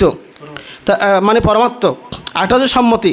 যেমন সম্মতি সত্য অনুসারে আমরা এখানে কি বলছি, আমি অমুক, নাকি নয়? আমি অমুক বানতে, অমুক উপাসিকা, অমুক সাধিকা, না? আপনাদেরকে যখন প্রশ্ন করি আপনি কে বানতে, আমি মিনা রানী বড়ুয়া। তো মিনা রানী বড়ুয়া আপনি কে? আপনি সাধিকা, কোত্থেকে আসছেন? বাঁকুড়াবিল থেকে। ও, আপনি হয়তো আমি একজন মহিলা বানতে, আমি একজন মা। হ্যাঁ, এভাবে অনেক কিছু উনি বলছেন। তাহলে এটা কি সম্মতি সত্য। পরমাত্ম সত্য অনুসারে কোনো সত্য নাই, কোনো জীব নাই, কোনো কিছু নাই, শুধু কি আছে, নামরূপ পঞ্চস্কন্ধ। নামরূপ কি পঞ্চস্কন্ধ আছে, আমি তুমি কিছু নেই। কিন্তু লৌকিকভাবে আমিও আছি, তুমিও আছে। লৌকিকভাবে কি স্বামী স্ত্রীও আছে, মাতা পিতা আছে, সব কিছু আছে। কিন্তু পরমাত্ম তো হিসাব করলে, সত্যিকার অর্থে যখন হিসাব করা হয় পরমর্থে, তখন সেখানে নামরূপ ছাড়া ওই যে রূপ স্কন্ধ, বেদনা স্কন্ধ, সংজ্ঞা স্কন্ধ, এগুলো ছাড়া কিচ্ছু নাই, কিছু নাই। একজন মহিলার ক্ষেত্রেও উনি যদি কোনো কিছু দেখেন, ওনার থেকে চোখের সাথে রূপের সাথে স্পর্শ হয়, ওনার থেকে ওখানে এই যে অনুভূতিগুলো উৎপন্ন হয়, সংজ্ঞা, সংস্কার, বিজ্ঞান, চিত্তগুলো উৎপন্ন হয়। একজন পুরুষের ক্ষেত্রে কি তদ্রূপ। এক গরু, এটা গরু চড়তেছে, গরুর ক্ষেত্রেও কি তদ্রূপ, নাকি নয়? গরুর থেকেও কি চোখের সাথে স্পর্শগুলো হচ্ছে, কানের সাথে স্পর্শগুলো হচ্ছে, তার থেকে চিত্ত উৎপন্ন হচ্ছে। এভাবে একই আমাদের যেমন চামড়া আছে, অন্যটা প্রাণীরও চামড়া আছে। আমাদের যেমন মাংসগুলো আছে, অন্য প্রাণীরও মাংস আছে। আমাদের যেমন হাড় আছে, কঙ্কাল আছে, অন্য প্রাণীরও কি ছাগল বা গরুর মধ্যে হাড়গুলো আছে। তো ওই হিসেবে দেখলে কি, যেগুলো এলিমেন্ট, উপকরণ, ওগুলো কিন্তু একই, ওগুলো কিন্তু কি একই। তো পরমাত্ম তো বলা হচ্ছে কি, বুদ্ধ বলেছেন রূপ আছে। কি আছে? রূপ আছে। অর্থাৎ এই শারীরিক রূপগুলো আছে এবং মানসিক একটা অবস্থা আছে, মানসিক অবস্থা আছে। এটা হচ্ছে কি পরমাত্মে। লৌকিকত্বে কি, গরু, ছাগল, ভেড়া, মানুষজন এরকম আর দাদা, এগুলো লৌকিক সত্য। কোন সত্য? লৌকিক সত্য। তো এখানে বুদ্ধ বলছেন যে কি, পরমাত্ম তো এখানে পরমাত্ম সত্য বিদ্যমান, অর্থাৎ এখানে কোনো সত্য নাই। আমরা যে কালকে করেছিলাম, ওই যে পঞ্চস্কন্ধের চার্ট দেখেছিলাম, ওখানে আমরা কোনো সত্য খুঁজে পাইনি। এটা দেখেন, এটা কি? এটা কি জিহ্বা না? সবার আছে নাকি নাই? ওইটা হচ্ছে জিহ্বা কর্মজরূপ। জিহ্বা যেটা স্বাদ বোঝার ক্ষমতা, এটাকে বলা হয় জিহ্বা প্রসাদরূপ। জিহ্বা প্রসাদরূপ। এগুলো কি রসগোল্লা? রসগোল্লাগুলো এগুলো কি মিষ্টি বলা হয় না? কে একজন খেয়ে ফেলেছে এক টুকরা, কামড় একটু বসিয়ে দিয়েছে। তাহলে এখন এটা হচ্ছে রসরূপ। কী রূপ? রসরূপ। এগুলো যখন জিভের সাথে লাগে আমাদের উৎপন্ন হয় পঞ্চস্কন্ধ। কী উৎপন্ন হয়? পঞ্চস্কন্ধ উৎপন্ন হয়। জিহ্বাটা রূপস্কন্ধ, মিষ্টিগুলা কি রূপস্কন্ধ। দুইটা সংঘর্ষ যখন মিলে গেছে বা স্পর্শ হলো তখন এটাকে বলা হয় রূপস্কন্ধ। কী স্কন্ধ? রূপস্কন্ধ দুইটা। এই দুটো যখন স্পর্শ হলো, ওই নেগেটিভ পজিটিভ কারণ স্পর্শ হয়েছে আর কি, তখন কি উৎপন্ন হয়ে গেছে? প্রতিক্রিয়া হিসেবে কি আসছে? অনুভূতি। কি আসছে? অনুভূতি। মানে কি জিহ্বা যখন দিল কি স্বাদ, মিষ্টি, খুব খুশি আমরা, তখন কি সুখানুভূতি। কী অনুভূতি? সুখানুভূতি। সংজ্ঞা বলতেছে খুব মিষ্টি, অথবা ফানসা। যদি ফানসা হয় কী বলবে? ফানসা, মিষ্টি কম। হ্যাঁ, এটা সংজ্ঞা স্কন্ধ আলাদা করে এগুলা। সংস্কার, চেতনা উৎপন্ন হয়ে যায়, আরও খাবো। হ্যাঁ, চেতনা উৎপন্ন হয়ে যাচ্ছে এটা নিয়ে, নাকি নয়? হ্যাঁ, বিজ্ঞান এগুলো সব জানতেছে কে? বিজ্ঞান জানতেছে। তাহলে আপনি যখন জিহ্বা এটা দিলেন, সাথে সাথে কি মানসিক একটা অবস্থা চলে আসছে। তাহলে এদিকে হচ্ছে এই জিহ্বার মিষ্টি মিলে রূপস্কন্ধ, এগুলো ফলাফল হিসেবে কি নামস্কন্ধ চলে আসছে, নাকি নয়? তাহলে এখানে পঞ্চস্কন্ধ ছাড়া কিছু নাই, কিন্তু আমরা কী চিন্তা করছি? আমি মিষ্টি খাচ্ছি। কে খাচ্ছে? আমি মিষ্টি খাচ্ছি। আমি মিষ্টিটা দেখেছি, আমি মিষ্টি ধরেছি, আমি মিষ্টিটা মুখে দিয়েছি, এভাবে আমি উৎপন্ন করে ফেলতেছি। তা আমি উৎপন্ন করে ফেলে কি হয়? সৎকার দৃষ্টি উৎপন্ন হয়ে যায়। সৎকার দৃষ্টি, ওই যে 10টা বন্ধনের মধ্যে প্রথম বন্ধনটা সৎকার দৃষ্টিটা উৎপন্ন হয়ে যায়। তাহলে আপনি যদি বন্ধন নিজে গিট বন্ধ করে ফেলেন, কীভাবে মুক্ত হবেন? আপনাকে মনে করেন একটা গাছের সাথে কিডন্যাপার আপনাকে কিডন্যাপ করে নিয়ে লতাপাতা দিয়ে বেঁধে রেখেছে। আপনার কাজ হচ্ছে গিটগুলো খুলে চলে যাওয়া, মুক্ত হয়ে যাওয়া। কিন্তু আপনি ওগুলো গিট না খুলে ওখানে আরও কিছু লতাপাতা পরে আছে, আপনি ওগুলো দিয়ে যদি গাছের সাথে আপনার পায়ের সাথে আরও যদি গিট নতুন করে বাঁধেন, তাহলে আপনি কি মুক্ত হতে পারবেন? পারবেন না। এখন আমরা কি করছি? দেখলে আমি উৎপন্ন করে ফেলতেছি, শুনলে কি আমি উৎপন্ন করে ফেলতেছি। কিন্তু আছে কি পঞ্চ স্কন্ধ, কিন্তু ওটা আমরা ওই দৃষ্টিতে না ভেবে, ওইভাবে আমরা চিন্তা বা কল্পনা বা ওইভাবে ধ্যান না করে আমরা কি করছি? শুধুমাত্র আমি উৎপন্ন করতেছি। তা আমি উৎপন্ন করার ক্ষেত্রে কারণে আমরা দুঃখগুলো পাচ্ছি। কিন্তু এখানে কিন্তু কোনো আমি আছে? দেখেন তো, মিষ্টির মধ্যে কি আমি আছে? জিহ্বার মধ্যে কি আমি নামক কোনো সত্য প্রাণী আছে? নাই। হ্যাঁ, সুখ উৎপন্ন হয়েছে বা দুঃখ উৎপন্ন হয়েছে, ওটা আবার চলে গেছে, এখানে আমি বলতে কিছু নাই। সংজ্ঞা, এটা মিষ্টি, এটা খড়, এটা জাল, এটা তিতা, এভাবে একটা আলাদা করার যে একটা সেন্স বোধ, ওটা আবার চলে যায় উৎপন্ন হয়ে। ওটার মধ্যে আমি নামক কিছু নেই, স্থায়ী আমি বা আত্মা নেই। তাহলে যেগুলো চেতনা উৎপন্ন হয় ওগুলোও কি চলে যায়, ওগুলো কোনো আত্মা নয়। এবং চিত্তটাকেও আত্মা বলা যাবে না। চিত্তটা কারণ উৎপন্ন হয় আবার কি চলে যাচ্ছে, উদয় বিলয় স্বভাব চিত্তটা। তাহলে এখানে কোনো আত্মা নেই, কোনো আত্মা নেই, কোনো আমি নামক কোনো স্থায়ী আত্মা নেই। তাহলে এটা যখন বুঝবেন, সৎকার দৃষ্টিটা কী হবে? কমে যাবে। সৎকার দৃষ্টিটা কমে যাবে। না বুঝলে সৎকার দৃষ্টিটা বেড়ে যাবে, আপনি সৎকার দৃষ্টির মধ্যে থেকে যাবেন। তাহলে সেজন্য এটা বুঝতে হচ্ছে। তাইলে এখন এখানে কি পেলাম? পঞ্চস্কন্ধ। কি পেলাম? পঞ্চস্কন্ধ। এটা যদি চোখ হয়, এটা যদি চোখে দেখার কোনো জিনিস হয়, তাও পঞ্চস্কন্ধ। এটা যদি কান হয়, শব্দ হয়, তাও পঞ্চস্কন্ধ। এটা নাক হয়, এখানে ফুল বা কোনো স্যান সুগন্ধ দুর্গন্ধ হয়, তাও পঞ্চস্কন্ধ। এখানে যদি মানে হাত হয় বা শরীর হয়, এখানে কোনো কিছু স্পর্শের জিনিস হয়, তাও পঞ্চস্কন্ধ। এখানে যদি মন হয়, অর্থাৎ হৃৎপিণ্ড, মনেরটা হৃৎপিণ্ড দিয়ে বোঝানো হয়, এখানে হচ্ছে কিছু চিন্তার বিষয়গুলো, তাও কি পঞ্চস্কন্ধ। তাহলে পঞ্চস্কন্ধ ছাড়া কিচ্ছু নাই, কিছু কি নাই। কিন্তু আমরা অবিদ্যাবশত কী মনে করছি? আমি, এটা গরু, এটা ছাগল, এটা অমুক, এভাবে আমরা মনে করছি। কিন্তু বুদ্ধ বলছেন সবার মধ্যে কী আছে? রূপ আছে। কী আছে? রূপ আছে। তারপর মানসিক অবস্থাটা আছে, মানসিক অবস্থাটা আছে।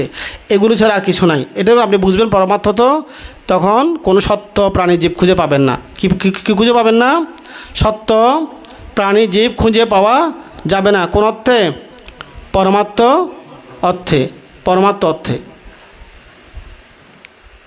তাহলে তারপর কী লিখছে দেখেন, অবিদ্যাবশত নামরূপের অবিচ্ছিন্ন প্রবাহকে সত্য বলে ভ্রান্ত ধারণা সৃষ্টি হয়। আমাদের ভ্রান্ত ধারণা কেন উৎপন্ন হচ্ছে? অবিদ্যার কারণে, মোহের কারণে। কাকে আমরা ভুল বুঝতেছি? নামরূপের অবিচ্ছিন্ন প্রবাহকে।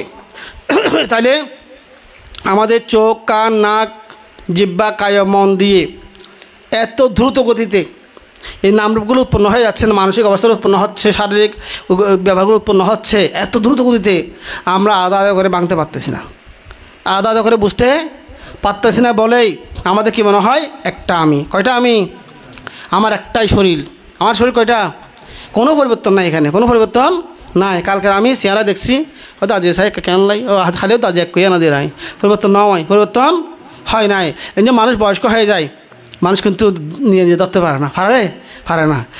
বাইরে মানুষের ধরতে পারে, নিয়ে নিতে পারে না, কারণ প্রতিদিন তো চেহারা দেখে, এত সূক্ষ্মভাবে এটা পরিবর্তনটা হয়, উনি বুঝতে পারে না যে উনি কি পরিবর্তন হয়। তবে ওই 1 বছর আগে ছবি একটা যখন দেখে, ও বোকা বহুত পরিবর্তন কি 3 বছর আগে ছবি একটু খাইলি, 3 বছর আগর ইবা আজের ছবি, হ্যাঁ চেহারার মধ্যে হয়তো পরিবর্তন, বুড়ো গেলে দিয়ে না এভাবে ইয়া করে। কিন্তু প্রতিদিন আমরা এটা ধরতে পারি না, পারি না। প্রতিদিন তো আপনারা আয়না দেখেন না, প্রতিদিন তো মানুষ মোটামুটি একবার হলেও কি আয়নার মধ্যে চেহারা দেখে, কিন্তু ওখানে বুঝতে পারে না। এগুলো তো সূক্ষ্ম পরিবর্তনগুলো হয়, সূক্ষ্ম।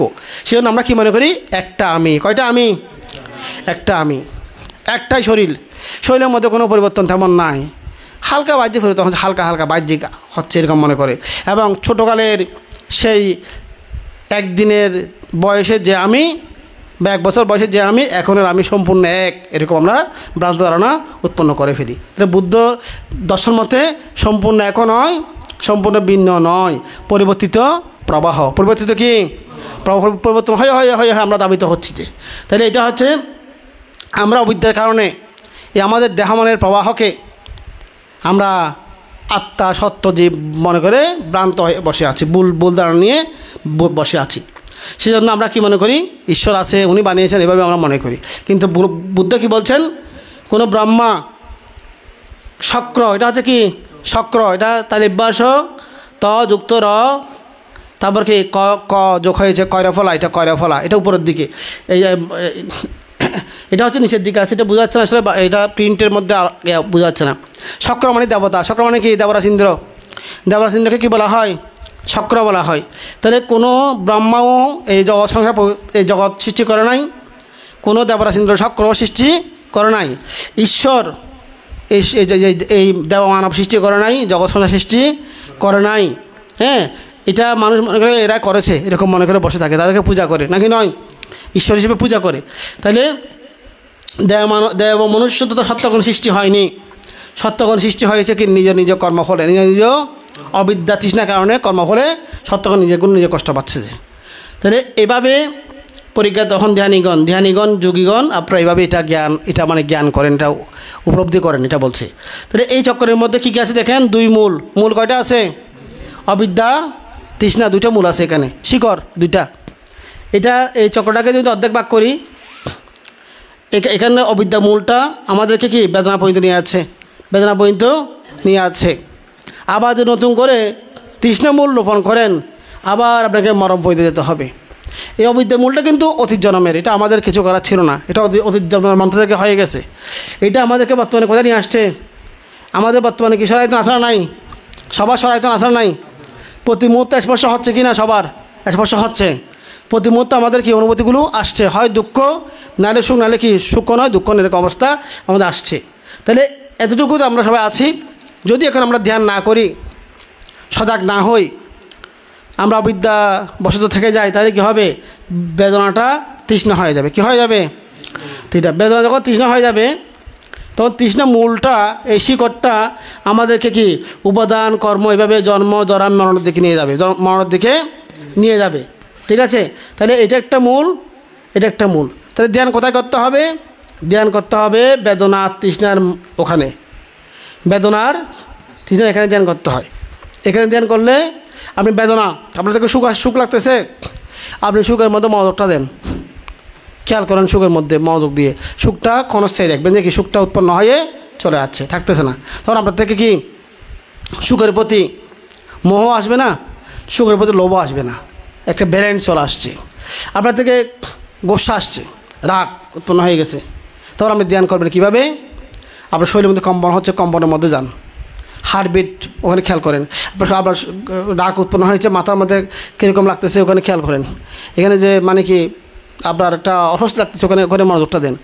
ওখানে কম্পনে যখন চলে যাবেন এটা দেখবেন যে ওটাও কি চলে যাচ্ছে, স্থায়ী কিছু নয়। তাহলে আপনি একটা সাম্যতা নিয়ে আসতে পারবেন।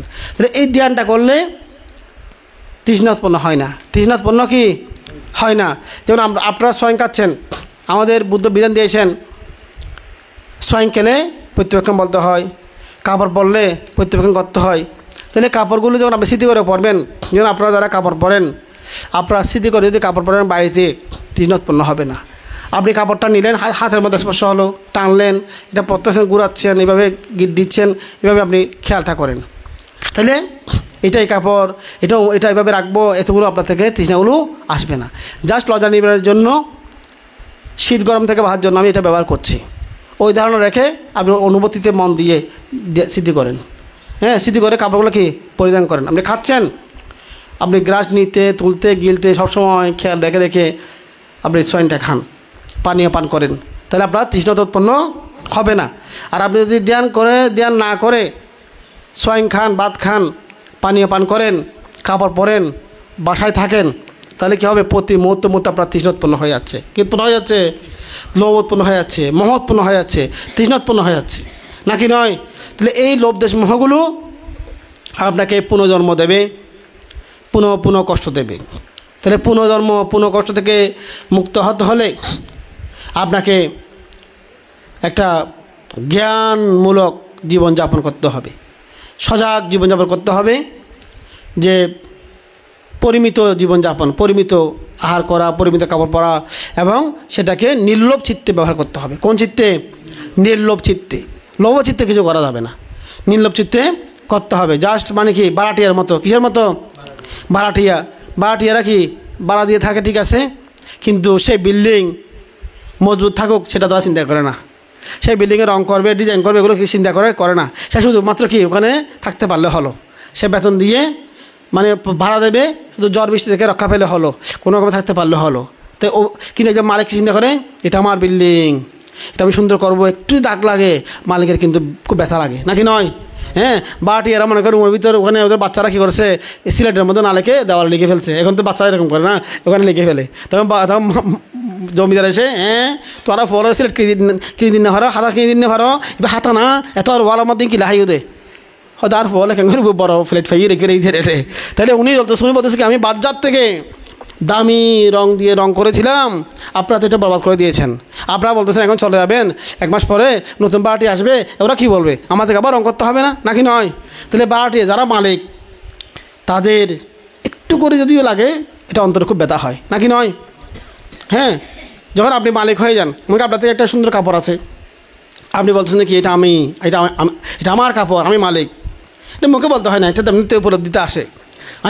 আপনি যখন ওটার উপর খুব লোভ করে ফেলেন, তখন সেই কাপড়ে একটি কালি দাগও বাজে আপনার থেকে মাথা খারাপ হয়ে যাবে, নাকি নয়?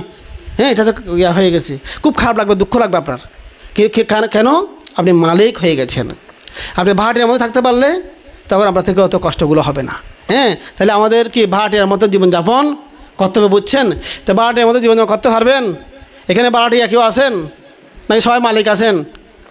হ্যাঁ, পরের জায়গা, পরের জমি, ঘর বানাই আমি রই, আমি তো সেই ঘরের মালিক নই, একটা গান আছে না, আসা নাই? হ্যাঁ, তাহলে এখানে এখন সমস্যা হয়ে গেছে, আমাদের অনেক এখানে জমিদার আছে। আমাদের একজন দেয়ানি হেলান দিয়ে বসে আছে, উনি জমিদার, ওনার বিল্ডিং আছে। হ্যাঁ, তাহলে এখন উনি কী করবেন?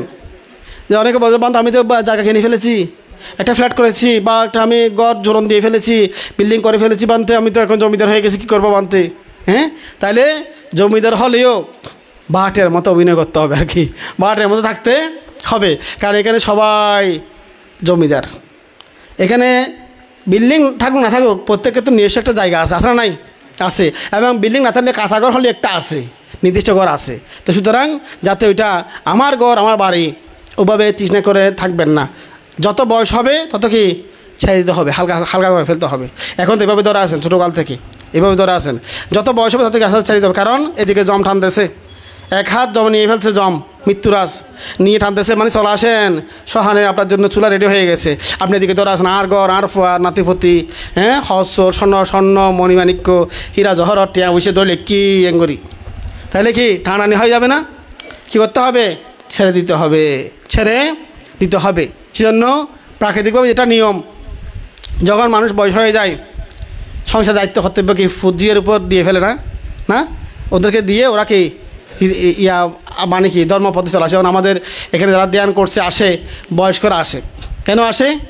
হয়তো এখন আবার টাইমে যার গই জমরাস ঘন্টা বাজার কেন আগে ধর্মকর্ম করি গই অভূত তোরা দায়িত্ব লো, তোরা গা যায় না হাজ্য একটা ধ্যান করি গই, একে শূন্য করি গই, নাকি নয়? এখানে যারা আসছেন তারা কিন্তু কম বয়সে কেউ আসে নাই ধ্যান করতে, আসছে কম বয়সে, বেশিরভাগ ক্ষেত্রে একজন দুজন হয়তো আসছে, কিন্তু বেশিরভাগ ক্ষেত্রে আসতে পারে নাই। এভাবে ধরা ছিল যে সবাই আমার ঘর আমার বাড়ি আমার পুত্র আমার নাতি আমার পতি।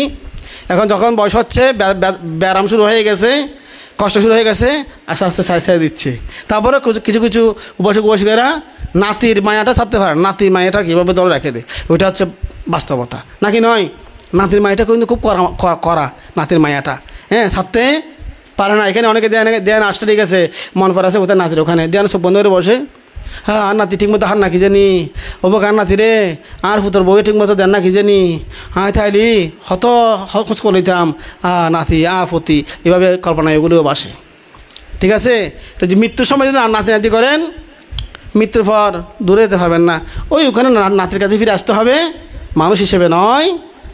ওই ইঁদুর তেলাপোকা টিকটিকি এগুলা কেঁচো, হ্যাঁ হ্যাঁ এগুলো নিয়ে আসবে, তখন নাতি গ্যাঙ্গে দৌড় এনে বড় দিনে হতা ফেলে ও দিবে কি ইবে কি, হ্যাঁ বড়ে ফেলে ইনে দাদি হদ অনাথি আয় আয় তোর দাদি আয় তেলে চুরি কি তেলে চুরি কিন্তু তেলাপোকা হয়ে গেছি, এটা বললেও কি ও বুঝবে, বাসা বুঝবে না তো, ও তো হচড়াই ফেলবে, হ্যাঁ। তো সুতরাং সাবধান, খারাপ লাগবে তখন কি আমার ঘর আমার বাড়ি আর করবেন না, তখন শুধু ওখানে মনোযোগ দেবেন, ধ্যান করবেন, যে পেইন উঠলে পেইনের মধ্যে ধ্যান করবেন, নিঃশ্বাস প্রশ্বাসে ধ্যান করবেন, ভাবনা করবেন, তাহলে অন্তপক্ষে সুগতি হবে। কি হবে? সুগতি হবে। মৃত্যুর পর আপনি মানব জন্মগ্রহণ করতে পারবেন বা দেবলোকে যেতে পারবেন। আর যদি আমার ঘর আমার বাড়ি ও স্বর্ণগুলো চোখে বাসে ওবুক ট্রাং আমাদের লুকের একরম স্বর্ণ বালা আসে দে গলার হার ইন যদি চোখত বাই বিপদ আছে, এটার ভিতরে জন্ম যে বুঝি ওই ট্রাঙের ভিতর ছোটো পোকা হয়ে জন্ম হয়ে যাবেন।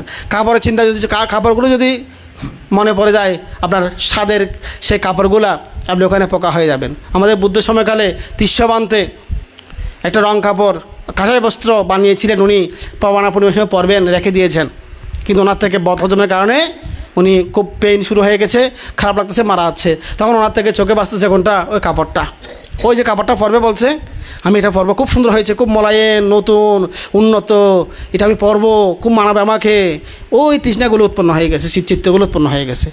তখন এইটার কারণে উনি সেই কাপড়ের মধ্যে কী হয়েছে? পোকা হয়ে জন্ম নিয়ে ফেলেছেন। বুদ্ধের সাথে ছিলেন একই বিহারে, দেখেন একই বিহারে বুদ্ধের সাথে অবস্থান করেছেন, কিন্তু ভিক্ষুও ছিলেন, চিবরের প্রতি লোভ করে চিবরে পোকা হয়েছেন। এত শিল্পী নয় পালন করিও কি লোভ করে পোকা হয়ে গেছেন। আর আপনারা যদি সাধারণ গৃহী মানুষ যারা আছেন, আপনারা যদি আপনাদের স্বর্ণের প্রতি, কাপড় চোপড়ের প্রতি, কোনো বস্ত্রের প্রতি, কোনো জিনিসের প্রতি, কোনো ঘরের প্রতি, পুত্রকন্যার প্রতি, নাতির প্রতি মায়া করেন, তৃষ্ণা করেন, আবারও সেখানে ফিরে আসতে হবে।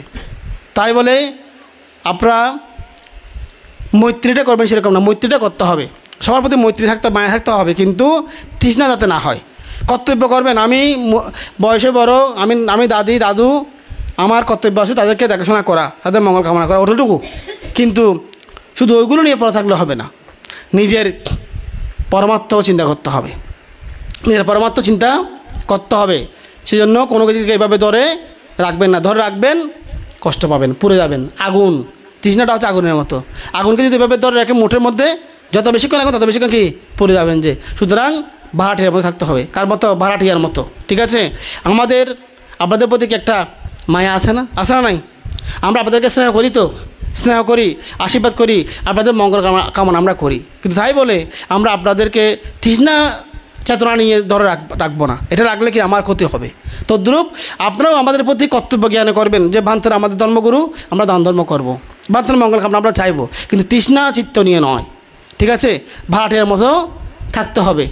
সব কিছু কি পরের, সব কিছু কি পরের, আমার নয়। আমার করে ফেললে বিপদ আছে, আমার করে ফেললে বিপদ আছে। তবে বাহ্যিকভাবে আপনার নামে কিন্তু রেজিস্ট্রি করতে হবে, কারণ নাহলে তো নিয়ে যাবে, নাকি নয়? নিয়ে যাবে না? আপনি যদি বলেন যে কি আমি আমার নহে, আমরা বলি যে কি আমি আমার নয়, সব অনিত্য ক্ষণস্থায়ী এই সেই, আপনি যদি এটা যদি এখান থেকে শিখে গিয়ে রাস্তার মধ্যে প্রয়োগ করলে তো হবে না। আপনার থেকে দামি একটা মোবাইল আছে, মোবাইলের মধ্যে অনেক ডকুমেন্ট আছে, ছবি আছে, অনেক নাম্বার আছে, এটা দরকারি প্রয়োজন আছে বর্তমানে যোগাযোগ করার জন্য। আপনি যদি এটা হাতে নিয়ে বলেন যে ধ্যান করে আসছি বান্তের ওখান থেকে দেখা শুনে দেখতেছি দুনিয়া অসার, কিচ্ছু নাই, সব অনিত্য, সব অসার, এখানে আমার বলতে কিছু নাই, আমার শরীর আমার না। যদি বলে মোবাইলটা কার, ওইটা এটাও এমনি ব্যবহার করছি, এটা আমার না। হ্যাঁ, তখন সেই দুষ্ট যদি কেউ থাকে এভাবে নিয়ে ফেলবে, এই বিক্রি লই যে এটা তো আপনার না, আমি নিয়ে ফেলছি আর কি। আপনি বললেন না আপনি আপনার নহে, কিছু আপনার নাই, আমি নিয়ে ফেলছি, অসুবিধা কি, নিয়ে ফেলছি, এটা আমি ব্যয় করবো, এখন এটা আমার লাগবে। তখন আপনি হয় দে আর মোবাইল দে, ও দেন এনে বুঝি তো না, হ্যাঁ আর মোবাইল দে হদে, আর কিলো হদে, আর কিলো হদে, আবার আর মোবাইল তো হদে কিনলেই এনে দেন গজি দে, এই দেন গজি না তুই, তখন ওরা এরকম বলবে, মোবাইলটাকে নিয়ে যাবে। আপনি যদি আপনার জায়গা সম্পত্তি রেজিস্ট্রি না করেন, অন্যজন দল করে ফেলবে। আপনার থেকে জায়গাগুলো লাগবে, ওখানে থাকতে হবে, ওখানে থেকেই তো ধ্যানটা করতে হবে, নাকি নয়?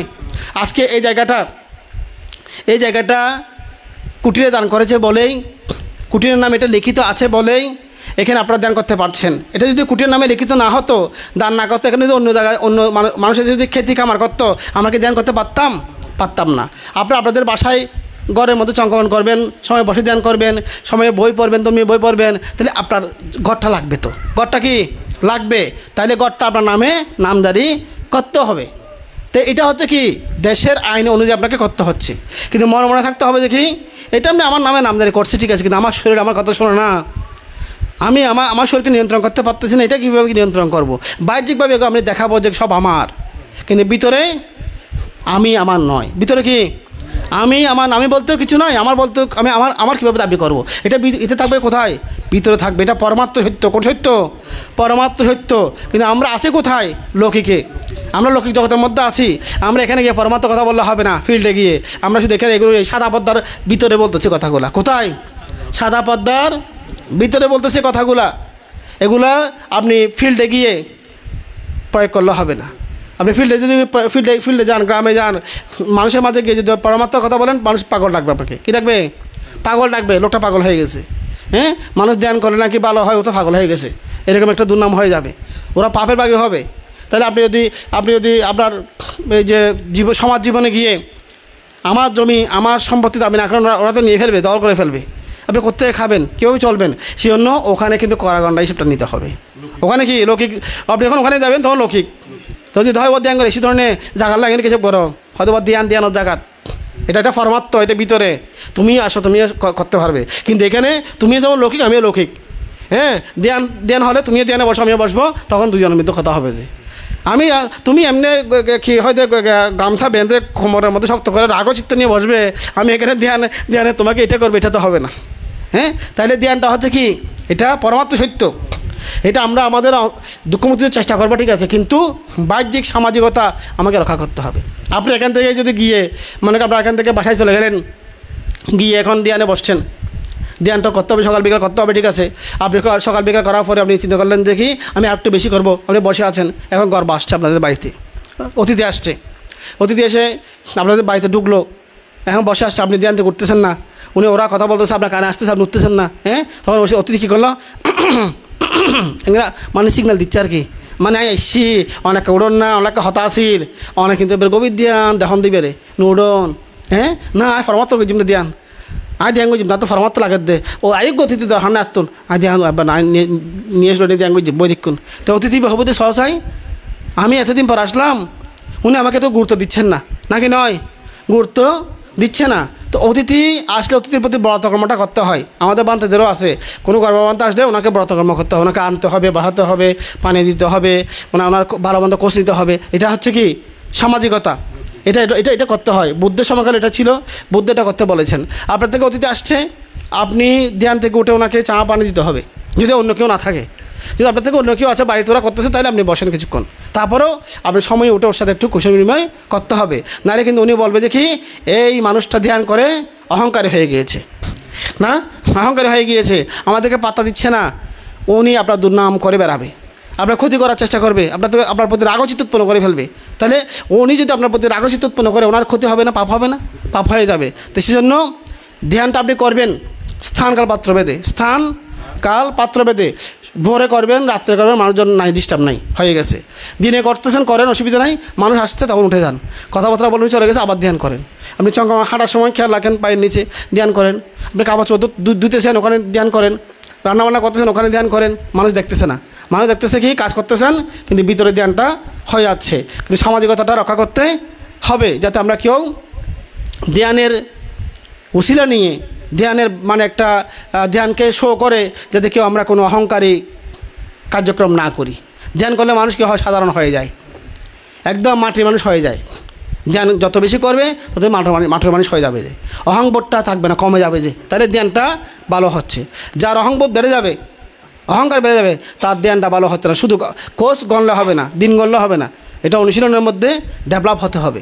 তাইলে এখন যেটা বলছি, আমাদের শিকড় কয়টা? দুইটা, অবিদ্যা, তৃষ্ণা, দুইটা মূল বা শিকড় আমাদের ঘুরাচ্ছে। দুটো সত্য চক্রের মধ্যে, সত্য দুইটা আছে। একটা হচ্ছে আমরা অতীতে ছিলাম, বর্তমানে আছি, বর্তমানে ভুল করলে ভবিষ্যতে দুঃখ পেতে হবে। চারটা অংশ। একটা হচ্ছে কি, অতীতে আমরা জন্মজন্মান্তরে ঘুরতেছি, বর্তমানে জন্ম হয়ে গেছে আমাদের, জন্ম হয়ে এখন পর্যন্ত আমরা আছি। এটা এই অংশটা যদি এখন ভুল করি, তৃষ্ণাৎপন্ন করে ফেলি, ভবিষ্যতে আবারও পুনর্জন্ম হবে। ঠিক আছে? তাইলে এখন অতীতটা হচ্ছে এটা সমুদয় সত্য, মানে দুঃখের কারণ তৃষ্ণা, আমরা সংস্কার তৃষ্ণাগুলো করেছিলাম, বর্তমানে তৃষ্ণার কারণে দুঃখটা পাচ্ছি। বর্তমানে আবার তৃষ্ণা করলে, সমুদয় করলে ভবিষ্যতে আবারও দুঃখ পাবো। সত্য আছে দুইটা, একটা হচ্ছে দুঃখের কারণ, একটা হচ্ছে দুঃখ, দুইটা আছে এখানে। চারি অংশ, একটা দুইটা তিনটে চারটা অংশ আছে। দ্বাদশ অঙ্গ স্বভাবত্ব সহ এখানে 12টা অঙ্গ আছে। আমরা যে ছবি এখানে দেখেছিলাম, অন্ধ ব্যক্তি, সংস্কার কুমোর, বিজ্ঞান হচ্ছে বানর, এভাবে দেখেছিলাম না? তাহলে 12টা কী কী? অবিদ্যা একটা, সংস্কার একটা, বিজ্ঞান একটা, নামরূপ একটা, সরায়তন একটা, স্পর্শ একটা, বেদনা একটা, তৃষ্ণা একটা, উপাদান একটা, কর্মভাব একটা, জন্ম একটা, জরা মরণ, সবগুলো মিলে একটা ধরা হয়েছে। এগুলো মিলে মোট 12টা। মোট কয়টা? 12টা নিদান বা কারণ। এই নিদান বা কারণ আমাদেরকে ঘুরাচ্ছে, কষ্ট দিচ্ছে। ত্রিসংযোগ, এখানে 3টে সংযোগ, একটা সংযোগ, 2টা সংযোগ, 3টে সংযোগ আছে। ত্রিসংযোগ 3টা। অতীত জন্মের সাথে বর্তমান জীবনের সম্পর্ক, অতীতে মারা গেছিলাম, বর্তমানে বাংলাদেশে জন্মগ্রহণ করছি, একটা সংযোগ হয়ে গেছে। এখন বর্তমানে আমাদের সরায়তনগুলো আছে, প্রতিমত স্পর্শ হয়ে বেদনাৎপন্ন হচ্ছে, অনুভূতিগুলো আসছে, ধ্যান না করলে এগুলো তৃষ্ণা হয়ে যায়। কি হয়ে যায়? তৃষ্ণা হয়ে যায়, একটা সংযোগ হয়ে গেছে এখানে। তৃষ্ণা যদি হয়ে যায়, তাইলে আমাদের তৃষ্ণাটা গাঢ় হয়ে কর্ম করে ফেলে, কর্ম করলে সেই কর্মগুলো আবার মৃত্যুর সময় এগুলো নিমিত্তাকার আসবে, কর্মনিমিত্ত বা গতি নিমিত্ত আকারে আবারও পুনর্জন্ম হবে। আবারও কী হবে? পুনর্জন্ম হবে। এই জীবনের সাথে ভবিষ্যৎ জীবনে একটা সম্পর্ক তৈরি হয়ে যাবে, সংযোগ তৈরি হয়ে যাবে, ত্রিসংযোগ। তাহলে এখানে সংযোগ কোনটা ভাঙবো? এটা তো ভাঙার সুযোগ নেই, এটা তো আমরা জন্মগ্রহণ করে ফেলেছি অলরেডি। এইটা ভাঙতে হবে, মানে এটা সংযোগটা করা যাবে না। এটা যদি আমরা কানেকশানটা না করি, তাহলে আমাদের এই ভবিষ্যৎ জন্মান্তরের দুঃখগুলো ভোগ করতে হবে না। যত বেশি আমরা ধ্যান করবো বেদনার মধ্যে, বেদনা বলতে বেদনা একা না, বেদনার সাথে কি আছে? সংজ্ঞা, সংস্কার, বিজ্ঞান, রূপ, সবগুলো আছে, মানে 50 খণ্ড আছে। তো অর্থাৎ যখন যেটা হয় সরায়তনের মধ্যে, সেখানে যদি আমরা মনোযোগটা রাখি, ধ্যানটা করি, তাহলে আমাদের তৃষ্ণাগুলো উৎপন্ন হবে না। তৃষ্ণা না হলে উপাদান হবে না, উপাদান না হলে ভব হবে না, ভব না হলে জন্ম জরা কিছু থাকবে না। আর এবার আমরা দুঃখ থেকে মুক্ত হইতে পারবো। তারপর হচ্ছে কি ত্রিবত্ত, 3টা বত্ত। একটা হচ্ছে ক্লেশ আবত্ত, 3 প্রকার। অবিদ্যা, এটা মানসিক ব্যাপার, অবিদ্যাটা মনের। তারপর হচ্ছে কি তৃষ্ণা, উপাদান। এই 3টা হচ্ছে মানসিক ক্লেশ। ক্লেশ মানে যেগুলো চিত্তকে কলুষিত করে, ময়লা করে, এগুলো কি ময়লা করে ফেলে, এগুলোকে বলা হয় ক্লেশ আবত্ত, মানে এগুলো ঘুরাচ্ছে, আবত্ত মানে ঘুরায়। এগুলো থাকলে কি হয়? মানুষেরা, প্রাণীরা কর্ম করে ফেলে। কর্ম আবত্ত 2 প্রকার, একটা হচ্ছে অতীতের কর্ম, এটা বর্তমানের কর্ম। এটা অতীতে যেগুলো কর্ম করে ফেলেছিল, ওগুলো এখন সংস্কার হিসেবে শক্তিগুলো আছে, কর্মটা আর নাই, শক্তিগুলো জমা আছে, এগুলো সংস্কার। বর্তমানে কতলে এটা হচ্ছে কি কর্ম, এটা কি কর্ম, এটা কর্ম আবত্ত। তারপর হচ্ছে কি বিবেক আবত্ত, 8 প্রকার। অর্থাৎ ক্লেশ থাকলে কর্ম করে ফেলে, কর্ম করলে ফলভোগ বা বিপাক বা ফলভোগ করতে হয়। ফলভোগ কীভাবে করে? 8 প্রকারে। জন্ম হয়, জরা বার্ধক্য হয়ে যায়, মৃত্যুবরণ করে, শোক পায়, বিলাপ করে, শারীরিক দুঃখ, মানসিক দুঃখ, হতাশাগ্রস্ত হয়। এভাবে বিপাক দুঃখগুলো ভোগ করতে হয়। 3টা আবর্ত। তারপর আছে কি 2 অন্তমূল। 2 অন্তমূল হচ্ছে কি, এই চক্রকে 2 ভাগ করলে এই সাইডের মধ্যে প্রথম অন্ত হচ্ছে কি অবিদ্যামূল, বেদনা পর্যন্ত নিয়ে যাবে। আবার তৃষ্ণামূল যদি আমরা নতুন করে সৃষ্টি করি, এটা একদম আমাদেরকে আমার মরণ পর্যন্ত জন্মান্তর নিয়ে যাবে। 2টা অন্তমূল। ত্রিকাল, এখানে 3টা কাল আছে। এটা হচ্ছে অতীতকাল, এই সাইডটা। এটা হচ্ছে পুরা বর্তমানকাল। বর্তমানকালের মধ্যে এটা হচ্ছে সাধারণ বর্তমানকাল, এটা হচ্ছে ঘটমান বর্তমান বা কন্টিনিউয়াস টেন্স। এটা মানে যখন আমরা করছি, যে মুহূর্তে আমাদের বিভিন্ন কর্মগুলো হয়ে যাচ্ছে। তারপর হচ্ছে কি এটা ভবিষ্যৎকাল, 3টা কাল। তারপর হচ্ছে কি বিংশ বিষয়। বিংশ মানে 20-20টা বিষয় আছে এখানে। অবিদ্যা, সংস্কার, তৃষ্ণা, উপাদান, ভব। অতীত জন্মজন্মান্তরে অবিদ্যা সংস্কার 2টা আমাদের মেইন দেখাচ্ছে, কিন্তু এখানের সাথে কী ছিল, তৃষ্ণা, উপাদান, ভবগুলো ছিল। 5টা মিলে আমাদেরকে এখানে পাঠিয়েছে বর্তমানে। কোথায় পাঠিয়েছে? এই জন্মে। এখানে কী আছে বর্তমানে? আমরা পুনর্জন্ম, চিত্ত, বিজ্ঞান, দেহামন, নামরূপ, সরায়তন হয়েছে 6টা। স্পর্শ হচ্ছে প্রতি মুহূর্তে মধ্যে আমাদের অনুভূতি বা বেদনাগুলো আসছে। আমরা এই অবস্থার মধ্যে 5টা দিয়ে আছি। তো এখন যদি ভুল করি, ধ্যান না করে তৃষ্ণা উৎপন্ন করি, আরও 5টা হয়ে যাবে। কি তৃষ্ণা, উপাদান, ভব, সাথে অবিদ্যা সংস্কারগুলো সুপ্তাকারে থেকে আমাদেরকে এখানে মানে কারণগুলো সৃষ্টি হবে। এগুলো সৃষ্টি করলে ভবিষ্যতে আবারও বিজ্ঞান মানে পুনর্জন্ম হবে, নামরূপ দেহামন হবে, সরায়তন সৃষ্টি হবে, স্পর্শ হবে, বেদনা উৎপন্ন হবে। তাহলে আবারও আমাদেরকে দুঃখের মধ্যে পড়তে হবে। এটাকে বলা হয় 4-5-20টা বিষয়। তাহলে কি বলছে? এই 8 সুর সূত্রকে প্রজ্ঞা চক্ষুতে দর্শন করুন। এখানে 8টা সুর আছে। 1, 2, 3, 4, 5, 6, 7, 8। এই 8টা সূত্র আকার এটা দেশনা করা হয়েছে চক্রটাকে। এটাকে প্রজ্ঞা চক্ষুতে দেখতে হবে। কোন চক্ষুতে? প্রজ্ঞা চক্ষুতে দেখতে হবে। প্রজ্ঞা চক্ষুতে দেখলে কি দেখছি আমরা? লাল দেখেন, অবিদ্যা ছিল লাল রঙের বিপদ, অবিদ্যা তৃষ্ণা, এগুলো বিপদ না? বিপদ। অবিদ্যা তৃষ্ণা 2 সখী, তারা 2জন বান্ধবী। এই 2জনে মিলে প্রাণীগণকে ঘুরাচ্ছে। প্রাণীগণকে কি অবিদ্যা বলছে যে কি এটা সুন্দর, তৃষ্ণা বলছে আমার লাগবে, নাকি নয়? অবিদ্যা বলছে যে স্বাদ, তৃষ্ণা বলছে আমি খাবো। এই 2জনে মিলেই আমাদেরকে মানে কি এটা প্রলোভন দেখায়, এটা দৌড়ে। হ্যাঁ, এইগুলোই আমাদেরকে ঘুরাচ্ছে অবিদ্যার তৃষ্ণা। এরা 2জন হচ্ছে কি বান্ধবী, 2জন কি বান্ধবী সখী। হ্যাঁ, আপনাদের লাগবে বান্ধবী, লাগবে বান্ধবী লাগলে এখানে নিতে পারবেন, অবিদ্যাকে তৃষ্ণাকে নিতে পারবেন। ঠিক আছে? অবিদ্যার তৃষ্ণা হচ্ছে কি বান্ধবী। এরা বান্ধবী হয়ে যায়, সখী হয়ে যায়, বন্ধু হয়ে যায়, তারপর কি বিপদের দিকে ঠেলে দেয়। তাহলে এই বন্ধু দরকার আছে? এরকম বন্ধু দরকার নাই। তাহলে অবিদ্যাকে কী করতে হবে? বিদ্যা বানাতে হবে। কী বানাতে হবে? বিদ্যা বানাতে হবে। অবিদ্যাকে বিদ্যা বানাতে হবে। জানলে বিদ্যা, না জানলে অবিদ্যা। আপনি হাঁটছেন, জানছেন না, অবিদ্যা। আপনি খাচ্ছেন, জানছেন না, অবিদ্যা। আপনি দেখছেন, জানছেন না, অবিদ্যা। তাহলে সরায়তনের মধ্যে যা কিছু হয়, যখন এটাকে জেনে জেনে আপনি উপলব্ধি করবেন, এটা হচ্ছে বিদ্যা। এটা হচ্ছে কি বিদ্যা। যখন এটা অবিদ্যাটা বিদ্যা হয়ে যায়, তৃষ্ণা পালায় যায়। তৃষ্ণা কী করে? হয়তো আর বন্ধু তো হয়তো বান্ধবী তো বন্ধু হয়ে গই, ফগার বন্ধু হয়ে গই, মানে বালা হয়ে গই, আয় থাকি লাভ না যাই গই। তৃষ্ণা কী করে? পালিয়ে যাবে। তাহলে অবিদ্যাকে কী বানাতে হবে? বিদ্যা বানাতে হবে। তৃষ্ণা থাকবে না। তৃষ্ণা কি থাকবে না, এটা প্রজ্ঞা হয়ে যাবে। কী হয়ে যাবে? প্রজ্ঞা হয়ে যাবে। তাহলে অবিদ্যা তৃষ্ণাকে আমাদের ধ্বংস করতে হবে। তাহলে আমরা এই ভবচক্র আমাদেরকে ঘুরাচ্ছে। কোনো ব্যক্তি আমাদেরকে দুঃখ দিচ্ছে না। কে দুঃখ দিচ্ছে? ওই অবিদ্যা তৃষ্ণাগুলো দুঃখ দিচ্ছে। আমাদের লালসাগুলো আমাদেরকে কষ্ট দিচ্ছে। তো এটা হচ্ছে পতিত্ব সমুৎপাদক, কার্যকারণ তত্ত্ব। কার্যকারণ তত্ত্ব। তাহলে কার্যকারণ কি? অবিদ্যা কারণ থাকলে সংস্কার হয়, সংস্কার কারণ থাকলে পুনর্জন্ম বিজ্ঞান হয়, বিজ্ঞান কারণ থাকলে নামরূপ দেহামন হবে, দেহামন যদি কারণ হিসেবে থাকে সরায়তন হবে, সরায়তন কারণ থাকলে স্পর্শ হবে, স্পর্শ কারণ থাকলে অনুভূতি বা বেদনা হবে, বেদনার কারণ যদি থাকে ধ্যান না করলে তৃষ্ণা হবে, তৃষ্ণা থাকলে তৃষ্ণাটা উপাদান হবে কারণ হিসেবে, উপাদান যদি কারণ হয়ে যায় কর্ম হয়ে যাবে, কর্ম করলে পুনর্জন্ম হবে, পুনর্জন্ম হলে পুনর্জরা মরণ দুঃখগুলো পেতে হবে। তাহলে এইভাবে কি সমস্ত দুঃখ উৎপন্ন হয়ে থাকে। তাহলে অবিদ্যা না থাকলে কি সংস্কার থাকবে না, সংস্কার না থাকলে কি বিজ্ঞান থাকবে না, বিজ্ঞান না থাকলে নামরূপ দেহামন থাকবে না, দেহামন না থাকলে সরায়তনও হবে না, সরায়তন না থাকলে স্পর্শ কোথায় হবে, স্পর্শ না থাকলে বেদনাও হবে না, বেদনা না থাকলে তৃষ্ণাও হবে না, তৃষ্ণা না থাকলে উপাদানও হবে না, উপাদান না থাকলে কর্ম হবে না, কর্ম না থাকলে পুনর্জন্ম হবে না, পুনর্জন্ম না হলে বৃদ্ধ হতে হবে না, জরা মরণ শোক পরিদেবন দুঃখ মনুষ্য প্রয়াস কিচ্ছু থাকবে না। এভাবে সমস্ত দুঃখ স্কন্ধ নিরোধ হয়। কি হয়? নিরোধ হয়। এটাই ভগবান বুদ্ধ বুদ্ধিগাস্থলে গয়ার বুদ্ধিবৃক্ষ মূলে 2500 বছর আগে এটা উপলব্ধি করেছিলেন, কীভাবে দুঃখগুলো উৎপন্ন হয়, কীভাবে দুঃখগুলো কি নিরোধ হয়। তাহলে এখানে অবিদ্যা তৃষ্ণা হচ্ছে মূল শক্তি, অবিদ্যা তৃষ্ণা। তাহলে ধ্যান করলে কি অবিদ্যাটা বিদ্যা হয়ে যাবে, অবিদ্যাটা কী হবে? বিদ্যা হবে।